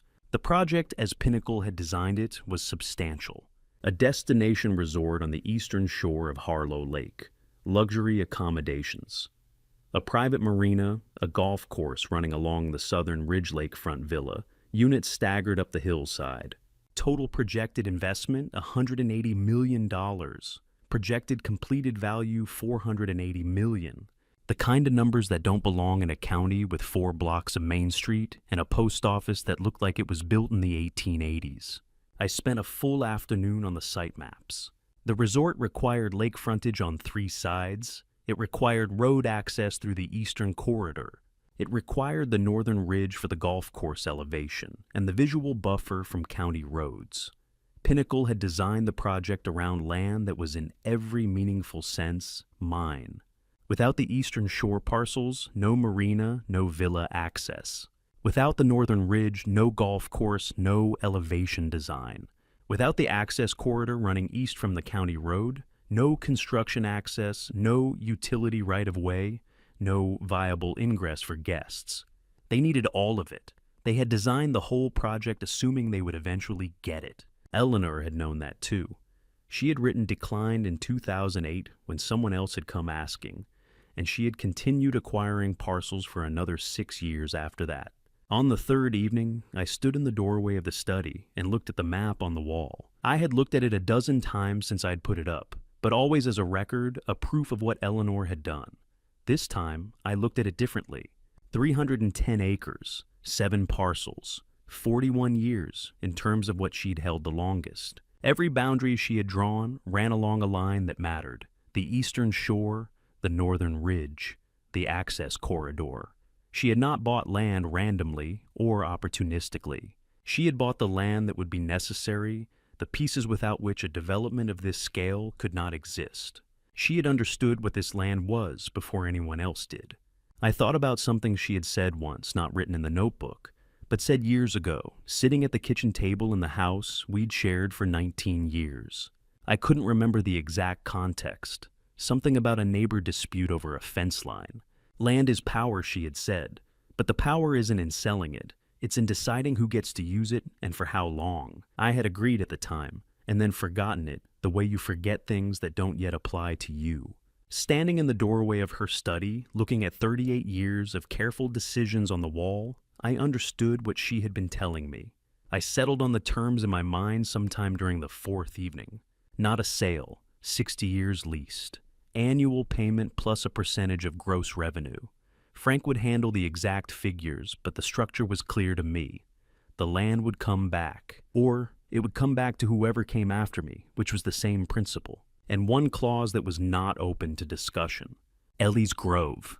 50 acres on the northern hillside, the slope above the lake where Eleanor had set up her easel on clear mornings, where she'd made the sketches that became the paintings on the cabin walls, where the maple canopy ran dense and unbroken from the ridge down to the water's edge. No construction, no clearing, no development of any kind in perpetuity. I wrote it out in plain language on a sheet of paper and set it on top of the Pinnacle file. If they wanted the land, they agreed to that. There was no version of this where they didn't. The morning of the meeting, I got up early. I made coffee. I ate. I looked at the lake from the kitchen window for a few minutes, the water flat and gray-blue in the early light, the far tree line still. The kind of morning that asks nothing of you and gives nothing back, which was exactly what I needed. I went upstairs and opened the small travel bag I'd been living out of since October. The gray flannel shirt was at the bottom, folded the way I'd packed it the way Eleanor had taught me to pack shirts so the collar didn't crease. She had given it to me for my 58th birthday. A dark charcoal flannel good fabric, the kind of thing she said I should have more of and never bought enough of for myself. It was the only decent thing I had brought. I put it on, checked the collar in the bathroom mirror, and went downstairs. Frank called as I was backing down the drive. Victor Hale just confirmed, he said. He's bringing William Cross. A pause. James William Cross doesn't attend meetings unless the deal is real. He doesn't leave the city for anything preliminary. I turned onto the state road and pointed the truck south. Good, I said. Then he'll hear everything. Frank's office was on the second floor above the hardware store on Main Street. I arrived 20 minutes early and took the chair nearest the window. The room was what I'd expected, 2 rectangular tables pushed together, 6 chairs, a whiteboard on one wall, with something erased but not quite gone, a window that looked down onto the street below. The kind of room where things get decided, without looking like the kind of room where things get decided. Frank brought coffee and set it on the table without ceremony. They'll be here at 10, he said. I sat with the window at my back and waited. Victor Hale arrived exactly on time. He was in his mid-40s, the kind of mid-40s that comes with a good tailor and a consistent gym schedule. Dark suit, no tie, the particular confidence of someone who has been in a lot of rooms like this one and has usually left them having gotten what he came for. He shook my hand firmly and took the chair across the table, set a leather portfolio in front of him, and arranged himself the way people do when they want to appear relaxed. William Cross came in behind him. He was older, mid to late 60s, silver-haired, compact. His suit was the kind you don't notice the brand of because the cut does all the work. He didn't say much when he came in. He looked at the room first, a single pass, unhurried the way someone reads a page before deciding whether to read it again. Then he looked at me. Then he sat down. Frank made the introductions.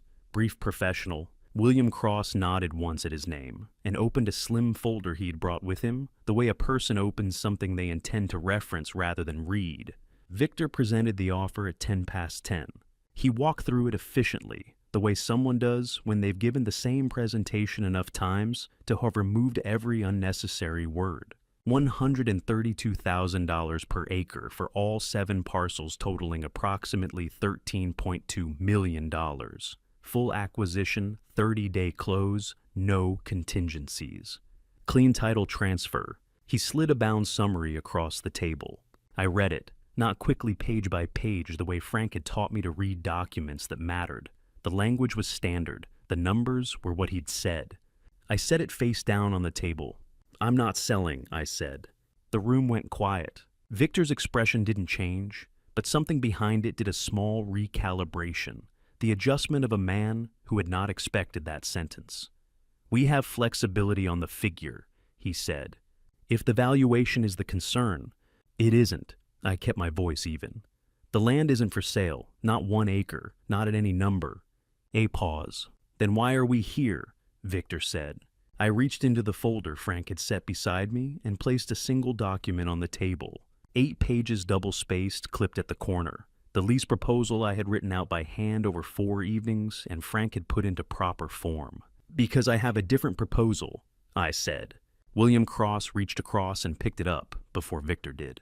He read it the way he'd read the room when he walked in, methodically, without rushing, giving each section the time it needed. Victor waited. Frank watched. I sat still. When William Cross reached the 4th page, he stopped. He looked up at me, not the way he'd looked at me during the introductions, but differently. The way a person looks at someone when they've just understood something they hadn't known to look for. "Your wife painted here," he said. It wasn't a question. He'd read the Ellie's Grove clause, the 50 acres on the northern hillside, protected in perpetuity, no construction, no clearing, no development of any kind. And he had connected it to something.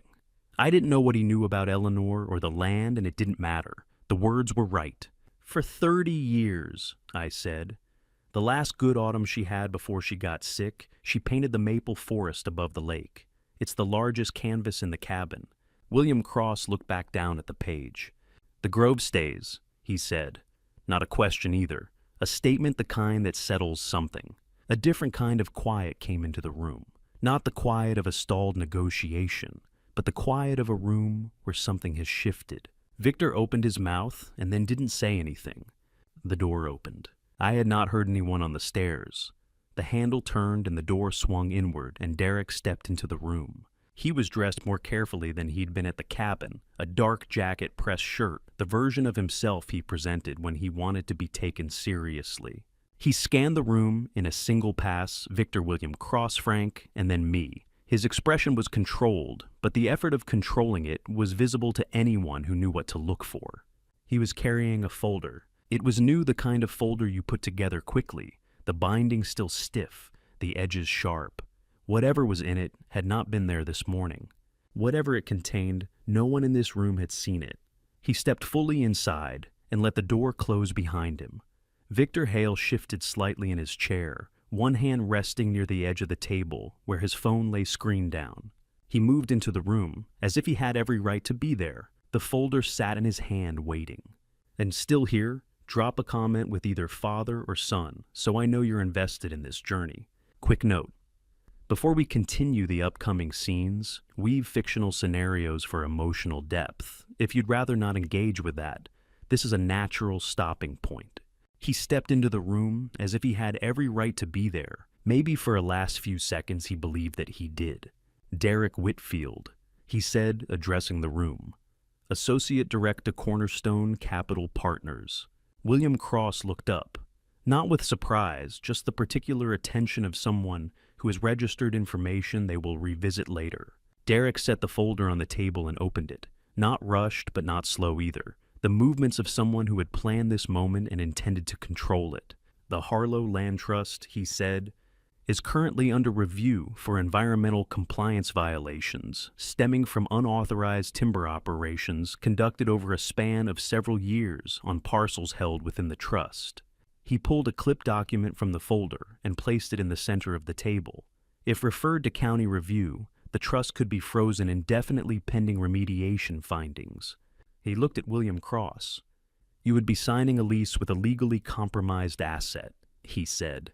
Frank did not react immediately. He opened the brown expandable file he had brought and laid flat on the corner of the table the contingency file, the same one I'd seen him pull from the cabinet weeks ago. He worked through it methodically, section by section, until he found what he was looking for. A slim plastic sleeve containing photocopies of permits, each one dated, each one stamped by the county forestry office. Frank slid them across the table to William Cross without comment. "Every timber harvest conducted on trust land since 2003, Frank said. "Permitted, filed, documented, and archived. Every one." He looked at Derek. "Your document cites violations. The permits say otherwise." A pause. "One of these records is incorrect." I looked at Derek. She anticipated this too, I said. Derek's hand resting on the folder went still. I reached into my jacket pocket and took out the small black recorder. I set it on the table. I didn't explain what it was. I didn't need to. I pressed play.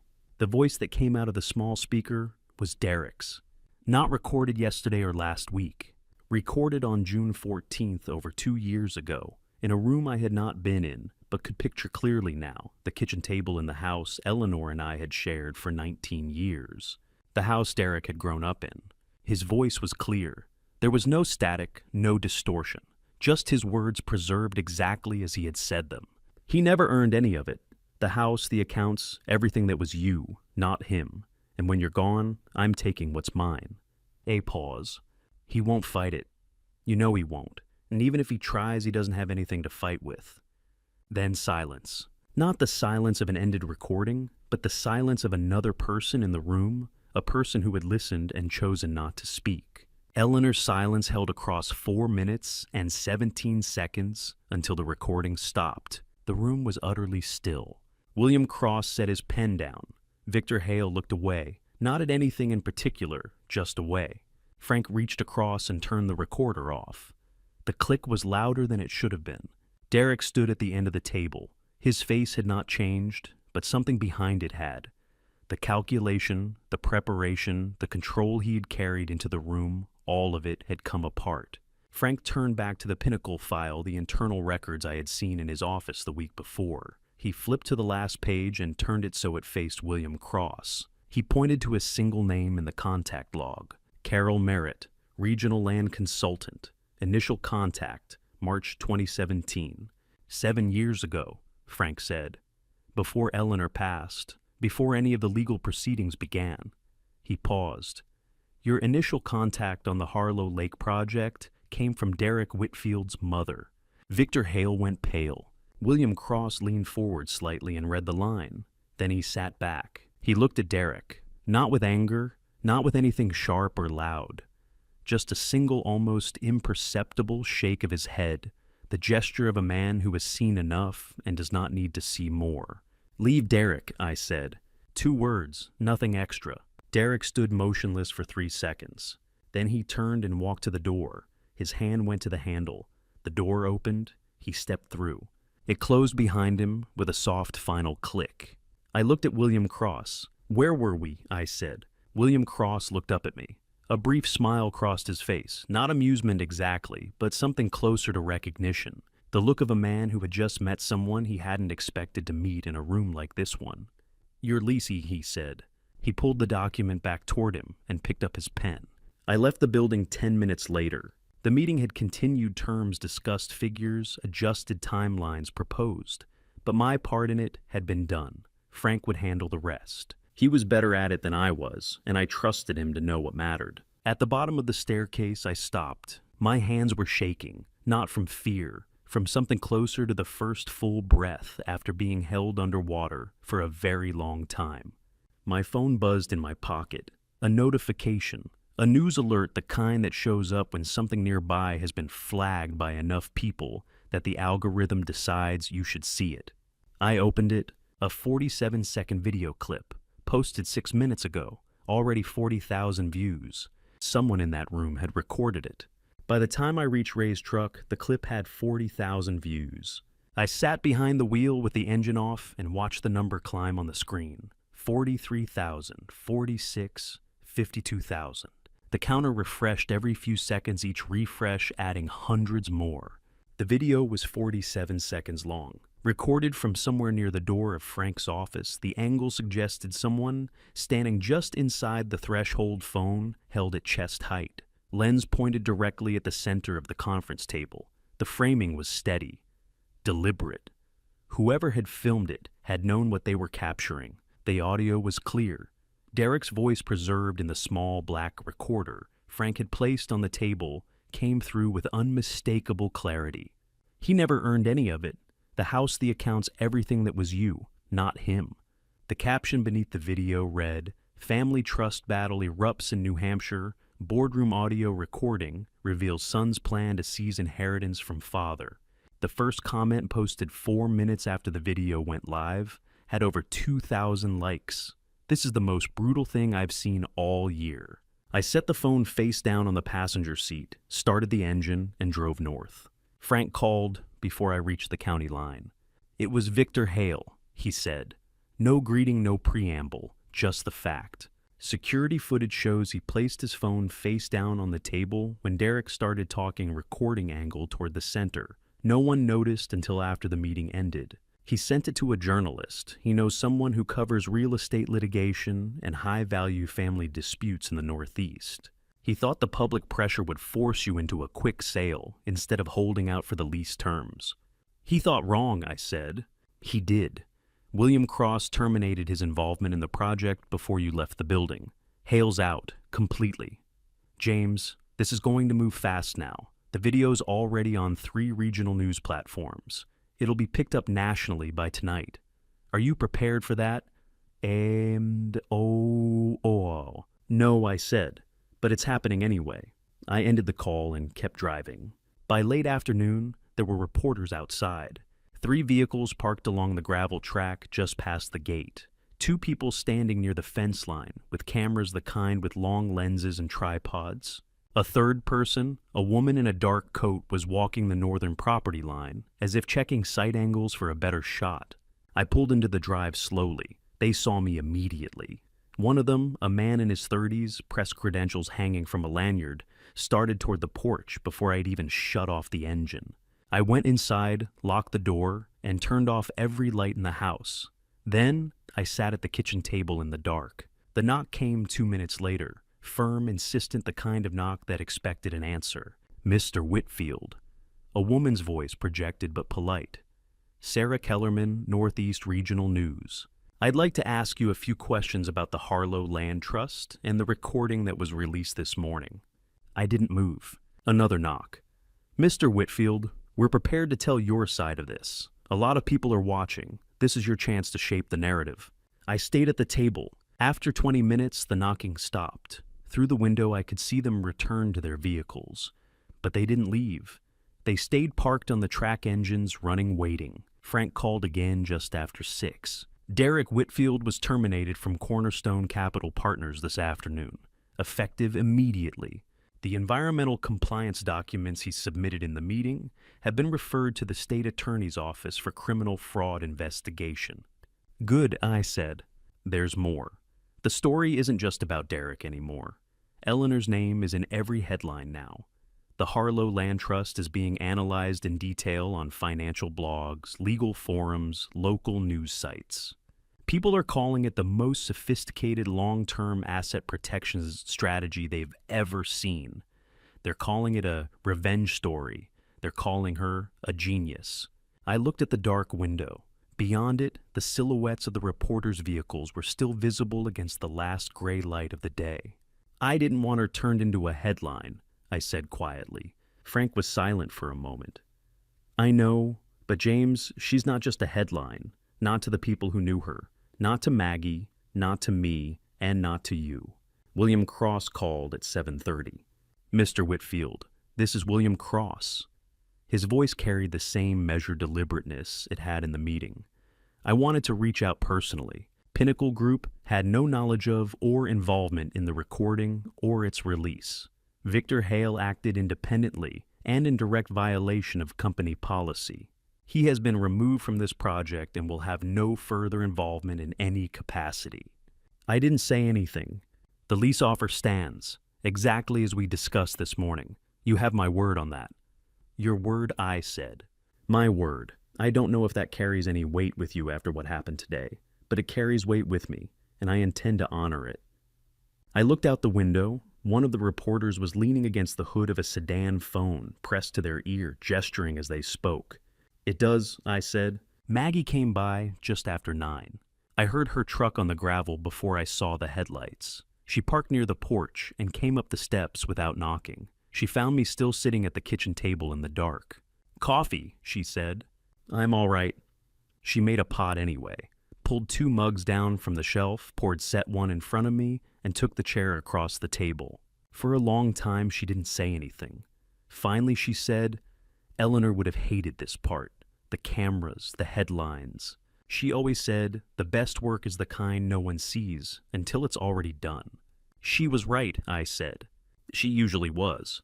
We stayed like that for another hour. Maggie didn't leave until the last of the reporter's headlights had turned off the track and disappeared into the tree line. By midnight, the gravel drive was empty. I walked out to the porch and sat in one of the rocking chairs. Eleanor and I had dragged up from a yard sale in Millhaven years ago. The air was cold, the kind that settles in during mid-November when the season has finally made up its mind. The lake was invisible in the dark, but I could hear it faintly, the particular sound of still water shifting under its own weight. I pulled out my phone. 212 missed calls, 37 voicemails, messages I couldn't begin to count, and one text message from a number I hadn't heard from in 8 months, a number I recognized the moment I saw it. My son, 4 words. I need to talk. The reporters were gone by the next morning. I made coffee. I looked at the text message on my phone, still there, still waiting 4 words that hadn't changed since I'd read them the night before. I didn't answer right away. Not out of spite. Not because I was putting together what I wanted to say. I didn't answer because I had spent 8 months learning how to live without hearing from him, and another 3 weeks learning that the person I thought I knew had been someone else for longer than I'd understood. Whatever Derek needed to say could wait until I was ready to hear it. I poured a second cup of coffee, then a third. I sat at the kitchen table and looked out at the lake. The water was flat and gray in the morning light, the far tree line bare and skeletal against the pale sky. November had settled in completely now. The cabin was cold in the mornings, but I'd learned to manage it. Smaller fires in the wood stove, an extra layer of clothing, the particular rhythm of a place that asked you to meet it where it was. The phone sat on the table in front of me. The screen stayed dark. 8 months of silence and now 4 words. I need to talk. Not, I'm sorry. Not can we talk. Just a statement of need as if need alone were reason enough. He called at 10:15. Not a text this time. A call. I let it ring twice. Then I picked up. Derek. A pause on his end longer than I expected. Then Dad. His voice was different. Not the voice from the porch weeks ago. Not the voice from the meeting room. The calculation was gone. What was left sounded flatter, more worn down. They fired me, he said. Cornerstone Capital, this morning, effective immediately. And they've referred the environmental compliance documents to the state attorney's office for criminal fraud investigation. I didn't say anything. He kept going. The will, the amended will. That was Carol's plan. She had a lawyer draft it. She told me it was a standard estate procedure, that it would protect the property from being contested down the line. I agreed to sign it. You agreed to forge your mother's signature, I said. It wasn't a question. A long silence on the other end of the line. Yes, he said. There was a pause. Derek's voice came back quieter, more brittle. When the video went public, she stopped answering my calls. Her lawyer sent a letter 2 days ago. She's claiming she had no knowledge of the forged signature, that I acted independently. I set my coffee cup down carefully on the table. My hand was steady. That surprised me. I had expected anger, the kind that makes your hands shake and your voice rise. But what I felt instead was something colder and more distant. A kind of clarity that comes from finally hearing the thing you already knew said out loud by the person who did it. I thought about Eleanor in the hospital room, the IV line, the pale yellow walls, the sound of the monitor that beeped every few seconds, steady and mechanical. I had been there every day. I had slept in a chair that didn't recline. I had read to her when she couldn't sleep and held her hand when the pain made it hard to breathe. And during that same week, Derek had been here walking the property line with a man I didn't know, carrying maps, measuring distances, calculating. Did you go to the land the week your mother was in the hospital? I asked. Another pause, longer this time. Yes. Did you visit her? The silence stretched. I could hear him breathing on the other end of the line, shallow breaths uneven. I could hear him deciding whether to lie. I could hear the exact moment he decided not to. No, he said. The word landed in the kitchen and stayed there. I looked at the window. A bird landed briefly on the porch railing, tilted its head, and flew off. I set the phone face down on the table. I didn't end the call. I just set it down speaker side against the wood and sat back in the chair. From beneath it, very faint, I could hear Derek's voice. Dad. I picked the phone back up. I'll call you when I'm ready, I said. Don't contact me before then. I ended the call. I sat at the table for a long time after that, not thinking about what to do next, not planning a response or working through my feelings about it. Just sitting with the silence, letting it settle the way water settles, after something heavy has passed through it. After a while, I got up and walked down the hall to Eleanor's study. The room was exactly as it had been since the day I'd put the hand-drawn map up on the wall. The late morning light came in at an angle, pale and cold. I opened the bottom drawer of the desk. The sealed envelope was where I had put it weeks ago after Frank had given it to me at the bank. It had been in the safe deposit box, along with everything else. My name wasn't on this one. Derek's was, written in Eleanor's handwriting across the front of a plain white envelope, sealed with clear packing tape along the flap, the tape slightly yellowed at the edges from age. I lifted it out carefully and set it on the desk in front of me. I stood there for a long time just looking at it. Derek's name, in her hand, written carefully the way she wrote things that mattered. I didn't know when she had sealed this envelope, or what she might have written inside. I didn't open it, not yet. I left the envelope on the desk and went back to the kitchen. I washed the coffee cups. I wiped down the counter. I did the small tasks that don't require decisions. Frank called in the early afternoon. "There's something I need to show you," he said.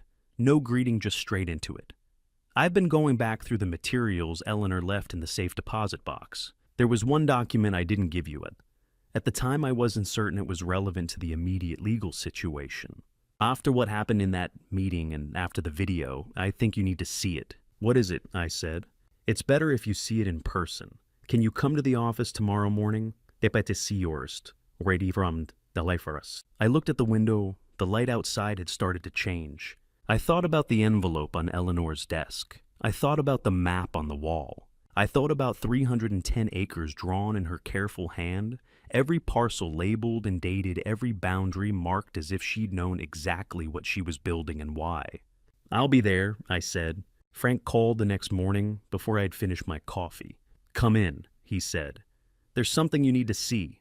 I drove to Millhaven under a sky the color of old cement. The kind of sky that sits low and doesn't move, doesn't change, just holds its position and makes everything underneath it feel smaller and flatter than it is.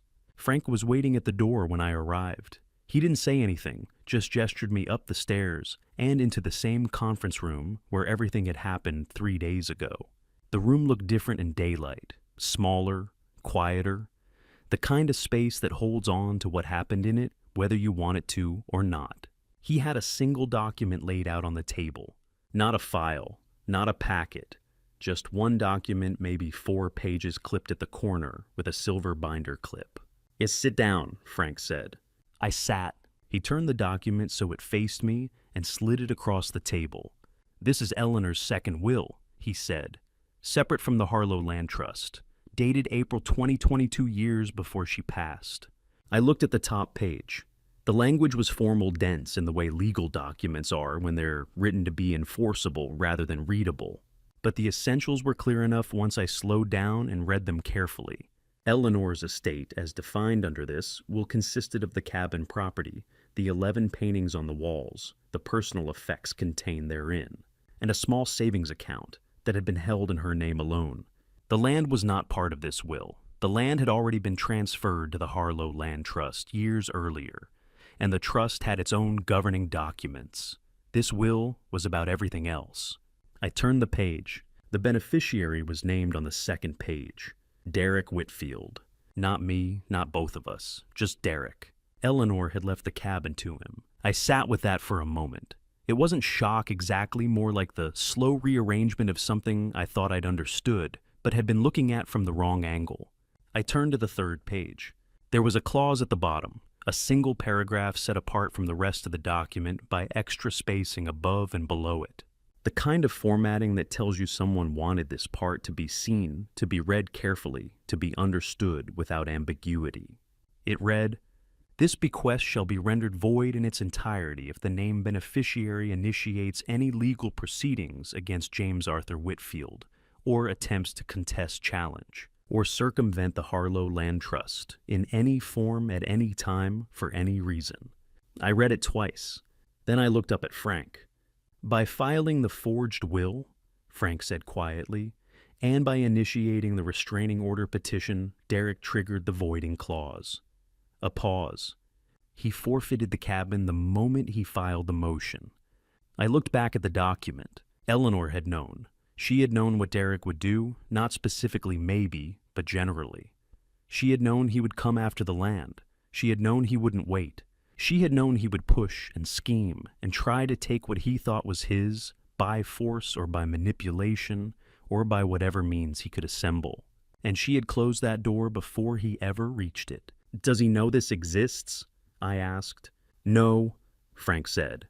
"Only you and I know. Eleanor instructed me not to disclose it unless you asked, or unless it became legally necessary." He paused. "It's not legally necessary. The trust is secure. The cabin title is still in Eleanor's estate, but with the voiding clause triggered, it would revert to you under the default provisions. So Derek has no legal claim to any of it." "None." Frank looked down at the document briefly. "There's one more thing you should know. Carol Merritt is also under investigation. Pinnacle Group provided records showing she initiated contact under false representation. She's retained separate counsel." I looked at the will again. My son's name written in the formal language of estate planning. A gift that had been prepared, notarized, filed, and then destroyed by the very person it had been meant for. I sat there for a long time. Frank didn't rush me. He just sat across the table, hands folded, waiting. The question came to me slowly, the way questions do when you're not sure you want to know the answer. Should I tell Derek? If I told him, he would understand, maybe for the first time, that his actions hadn't just failed. They had cost him the one thing Eleanor had actually wanted to give him. Not the land, not the trust, the cabin, the place where he'd grown up, the place she'd kept and maintained and protected, and had set aside specifically for him. And he had lost it because he couldn't wait, because he'd chosen to fight instead of trust. That was the heaviest consequence. Not the criminal fraud investigation, not the public humiliation, not even being fired from Cornerstone Capital. The heaviest consequence was knowing that his mother had tried to give him something, and he had thrown it away before he even knew it existed. If I told him, he would carry that for the rest of his life. But if I didn't tell him, if I kept it to myself, buried the will in a drawer somewhere, and let him believe the only thing Eleanor had left behind was the land trust that excluded him, was that mercy? Or was it just another form of avoidance? A way of protecting him from a truth he had earned the hard way? I didn't know. I folded the will carefully and slipped it into the inside pocket of my jacket, the same pocket where I'd been carrying the sealed envelope with Derek's name on it, the one Eleanor had left in the safe deposit box, the one I still hadn't opened. Two things she had left for him. One I could see. One I couldn't. I stood up. "Thank you, Frank," I said. He nodded.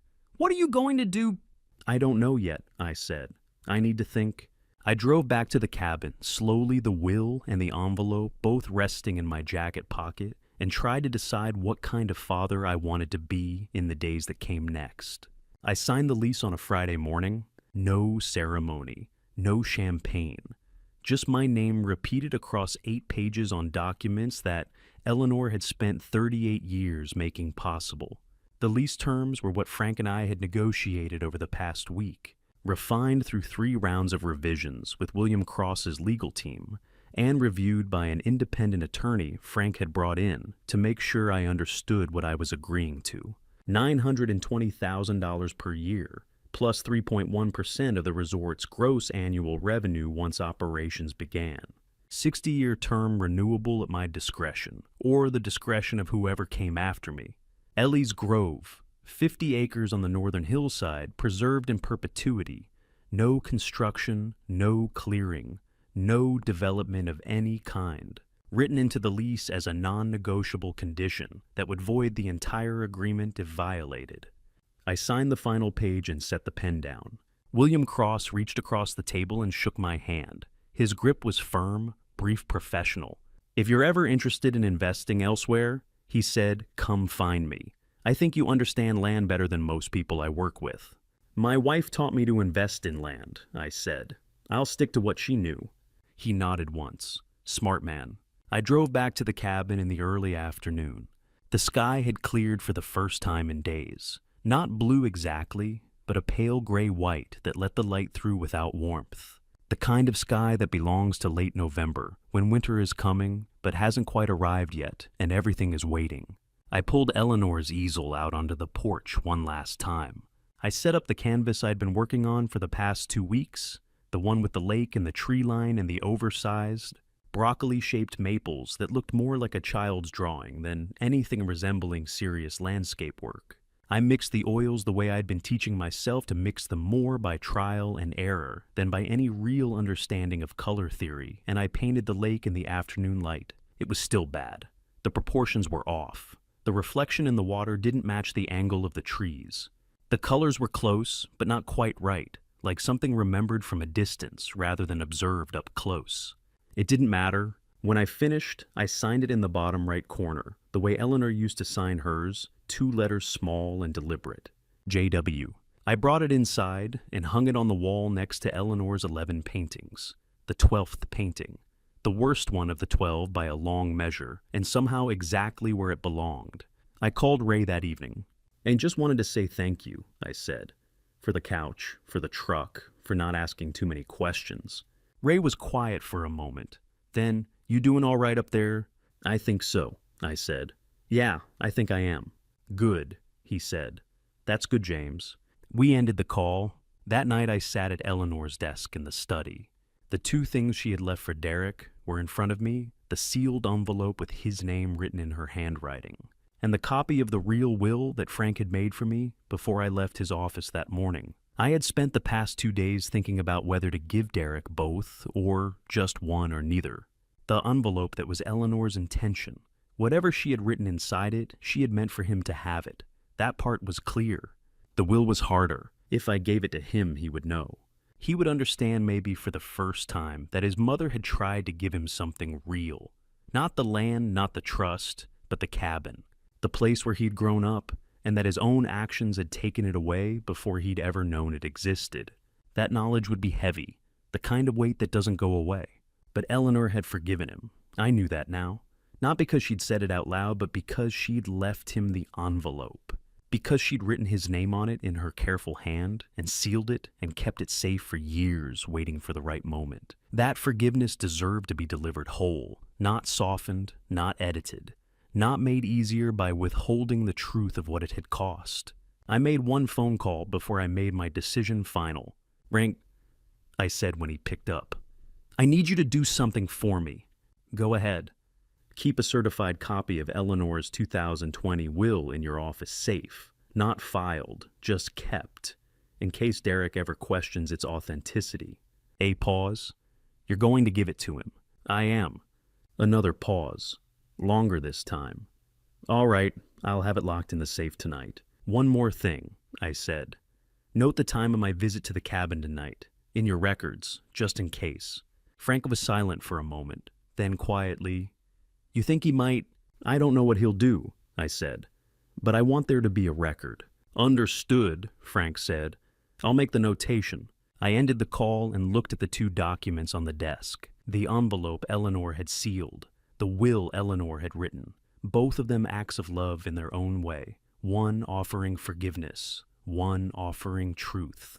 I put them both in a plain brown folder and set the folder on the corner of the desk where I could see it.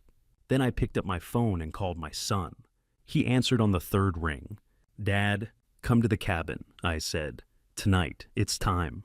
That evening, after Ray's truck had been returned to the driveway and the paintings had been hung on the wall, I made the call. He answered on the 1st ring. "I'm coming," he said. Derek arrived just after dark. I heard the engine before I saw the headlights. The silver pickup coming up the gravel track slowly, as if he wasn't sure whether he should be there or whether he'd be turned away at the gate. He parked it near the porch and got out. No blazer this time, no calculated posture. Just a man in his mid-30s wearing a jacket that didn't quite fit the weather and carrying the particular heaviness of someone who had run out of moves and knew it. I was standing on the porch when he reached the steps. I didn't invite him inside.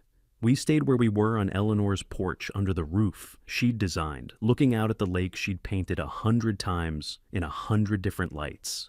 I held out the sealed envelope first. He looked at it for a long moment before taking it. His eyes went to the handwriting on the front, his name written in Eleanor's careful script, and his hands, when he reached for it, were shaking. He didn't say anything. He just held it, turning it over once as if checking to make sure it was real. Then he opened it.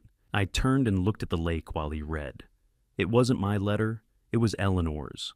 Whatever she had written to him, she had written for him, and I had no need to know what it said. The sound that came from behind me wasn't words. It was the sound of someone crying after holding it in for a very long time. Quiet at first, then less so. The kind of grief that doesn't ask permission and doesn't care who's listening. I stayed where I was and waited. After a while, the sound stopped. I heard him fold the letter and put it back in the envelope.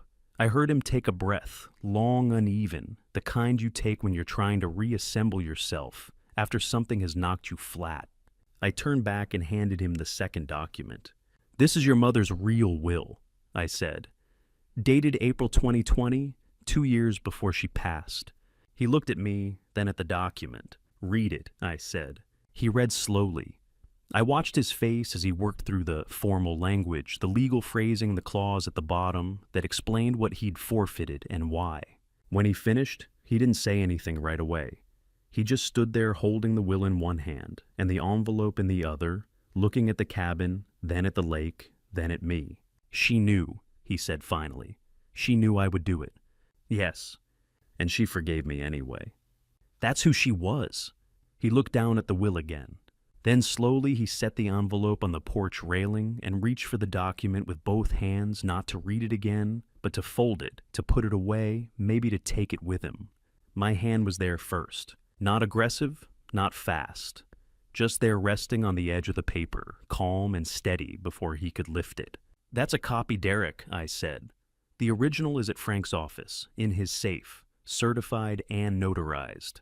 He stopped. A long pause. He looked at my hand on the paper. Then he looked at me, really looked maybe for the first time since he'd arrived. I didn't say anything else. I didn't need to. He understood. Slowly he took his hand away and let the document rest on the railing where I'd placed it. "I'm sorry, Dad," he said. "I know." He picked up the envelope, Eleanor's letter, and held it carefully as if it were the only thing left in the world that mattered. Then he walked down the porch steps, got into his truck, and drove back down the gravel track without looking back. I stood on the porch and watched the taillights disappear around the bend in the tree line. The sound of the engine faded. The gravel went quiet. I was alone. The night had settled in completely now. The kind of dark that belongs to places without streetlights, where the only sound is the lake shifting under its own weight and the wind moving through bare branches. I turned and looked through the window into the main room of the cabin. 12 paintings hung on the walls, lit by the single lamp I'd left on near the kitchen. 11 of them were Eleanor's careful, deliberate beautiful, in the way things are beautiful when they've been made by someone who understood what they were looking at. One of them was mine, rough and uneven and badly proportioned, signed in the corner with 2 letters that didn't carry any of the weight hers did, but somehow belonged there anyway. J.W. I thought about something Eleanor had said once, years ago, in a conversation I hadn't fully understood at the time. Patience isn't waiting. It's knowing what you're waiting for. I hadn't known back then what she meant. I'd thought she was talking about land or money or the slow accumulation of things that take years to build. But she hadn't been talking about any of that. She'd been talking about this. The porch, the lake, the quiet that comes when everything you've been carrying finally sets down. The certainty that someone you loved had thought of everything, not just the land, not just the trust, but the hardest parts too. The parts that required forgiveness and patience and the particular kind of love that plans for decades without ever asking for credit. I hadn't been waiting for justice. I hadn't been waiting for money. I hadn't been waiting for any of the things I thought I'd lost when Derek took me to court 8 months ago. I'd been waiting for this. The water lapped against the dock Eleanor had built with her own hands 30 years ago, back when the cabin was new to us and the lake was just a place we came on weekends before it became the place that held everything. I wasn't waiting anymore. I was exactly where I was supposed to be. Looking back now, I realize family betrayal doesn't always come with warning signs. It comes dressed in familiar voices and questions asked gently over dinner tables, in the assumption that blood means loyalty. My son taught me that trust, when misplaced, costs more than money. It costs the years you can't get back. If you're facing a family story like mine, don't do what I did. Don't assume love is enough to protect what you've built. Don't wait until the courtroom to realize that some people see inheritance as a transaction, not a legacy. And don't carry the weight alone. Eleanor planned for decades in silence, but I wonder now if she ever wished she could have shared that burden. Here's what I learned. Forgiveness doesn't erase consequence. I gave Derek his mother's letter. and the truth about what he'd lost, not to punish him, but because he deserved to know the full weight of his choices. Family betrayal cuts deep, but pretending it didn't happen cuts deeper. This family story isn't about revenge. It's about patience, the kind Eleanor practiced for 38 years, the kind that knows what it's building even when no one else can see it. The Lord works in ways we don't always understand in the moment, and sometimes His mercy looks like a sealed envelope left behind by someone who loved you enough to plan for your worst day.